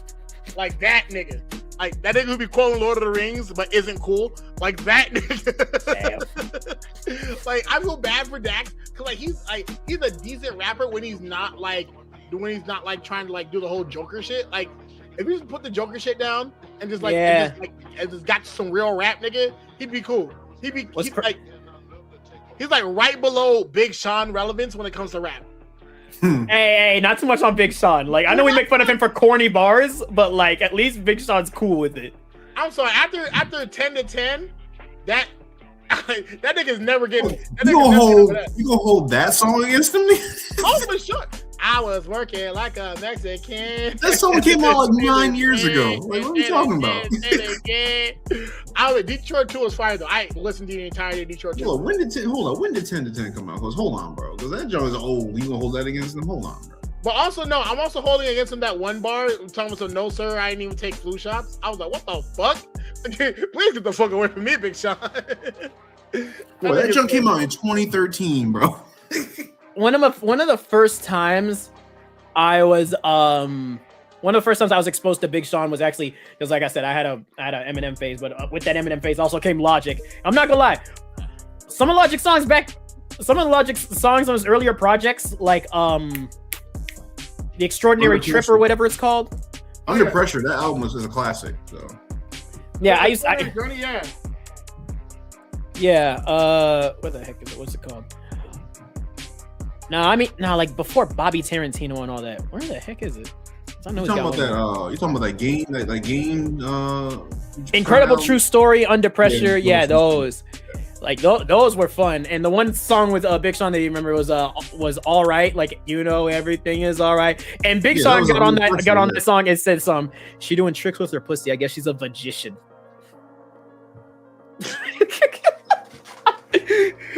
When I was like a kid, I was like, oh, that's clever. And then I'm getting old, I'm like, you know what? Why did he say that? I mean, I'll be honest. And that song finally was like where they wear a ski mask and don't nobody ski. That shit was kind of ass. Big Sean as a feature is either like a 50-50 because I've heard him on other features like the feature on Big Bank with YG. Big Bang, he was flowing on that motherfucker. Yeah. But also, what's crazy is like he usually ends up being a feature on his own song, like especially with what's the song called? The one with Kendrick Lamar where he like dissed everybody. Oh, Bounce. Control. Was it Bounce? Control. Yeah, the Control. Like, bro, imagine being Big Sean and you see Kendrick send in his verse and he disses your ass on it. And you just gotta eat that shit. Nah, because like the whole thing about that verse specifically is that it's not just him dissing people. It's like these are people he also has respect for. That is true. Getting dissed by Kendrick Lamar is a big feat. because there were so many people who were not named by Kendrick Lamar who dissed Kendrick Lamar. There's actually you know who wasn't named? You know who wasn't named by Kendrick and got so in his feelings about it? We have, what happened 2 years ago. Who? Oh, Drake. No, yeah. not Drake. Yeah. No, he named Drake. Did he mention Drake? I can't remember. Yeah, A$AP Rocky, Drake. Oh, okay, yeah, he did. Yeah. Yeah. Drake took it a little to heart, a little too much to heart. It took it very much. Bro, he did a whole interview about that. That's crazy. Oh yeah, no, there was a parody video that someone did where they were like voicing over J. Cole, and I was like, man, why you had these legitimate names? It was like did a part where like J. Cole was on stage. It was like, oh, would you like if I use your government name, Kendrick Lamar? It was a funny video, I ain't gonna lie. But no, all in all, that Control verse, I loved it because it's like, damn, he really got into his bag. But also I was like, damn, like now every whack rapper is gonna come out and try to diss Kendrick. And I remember there was this one random kid, there'll be random kids making Kendrick Lamar responses, and I was like, yo, this is terrible. Put the mic down, bro. We need engineers. We need definitely engineers. We need doctors, please. We need doctors. It was fun kicking with y'all. I do have to head out though, so. Oh no, for sure. If anything, then like we've been going for like over 2 hours. Yeah, we have. So if anything, it's been real. As always, it's been a legendary episode. We didn't even have a topic. We just kept going and going. We was just chatting.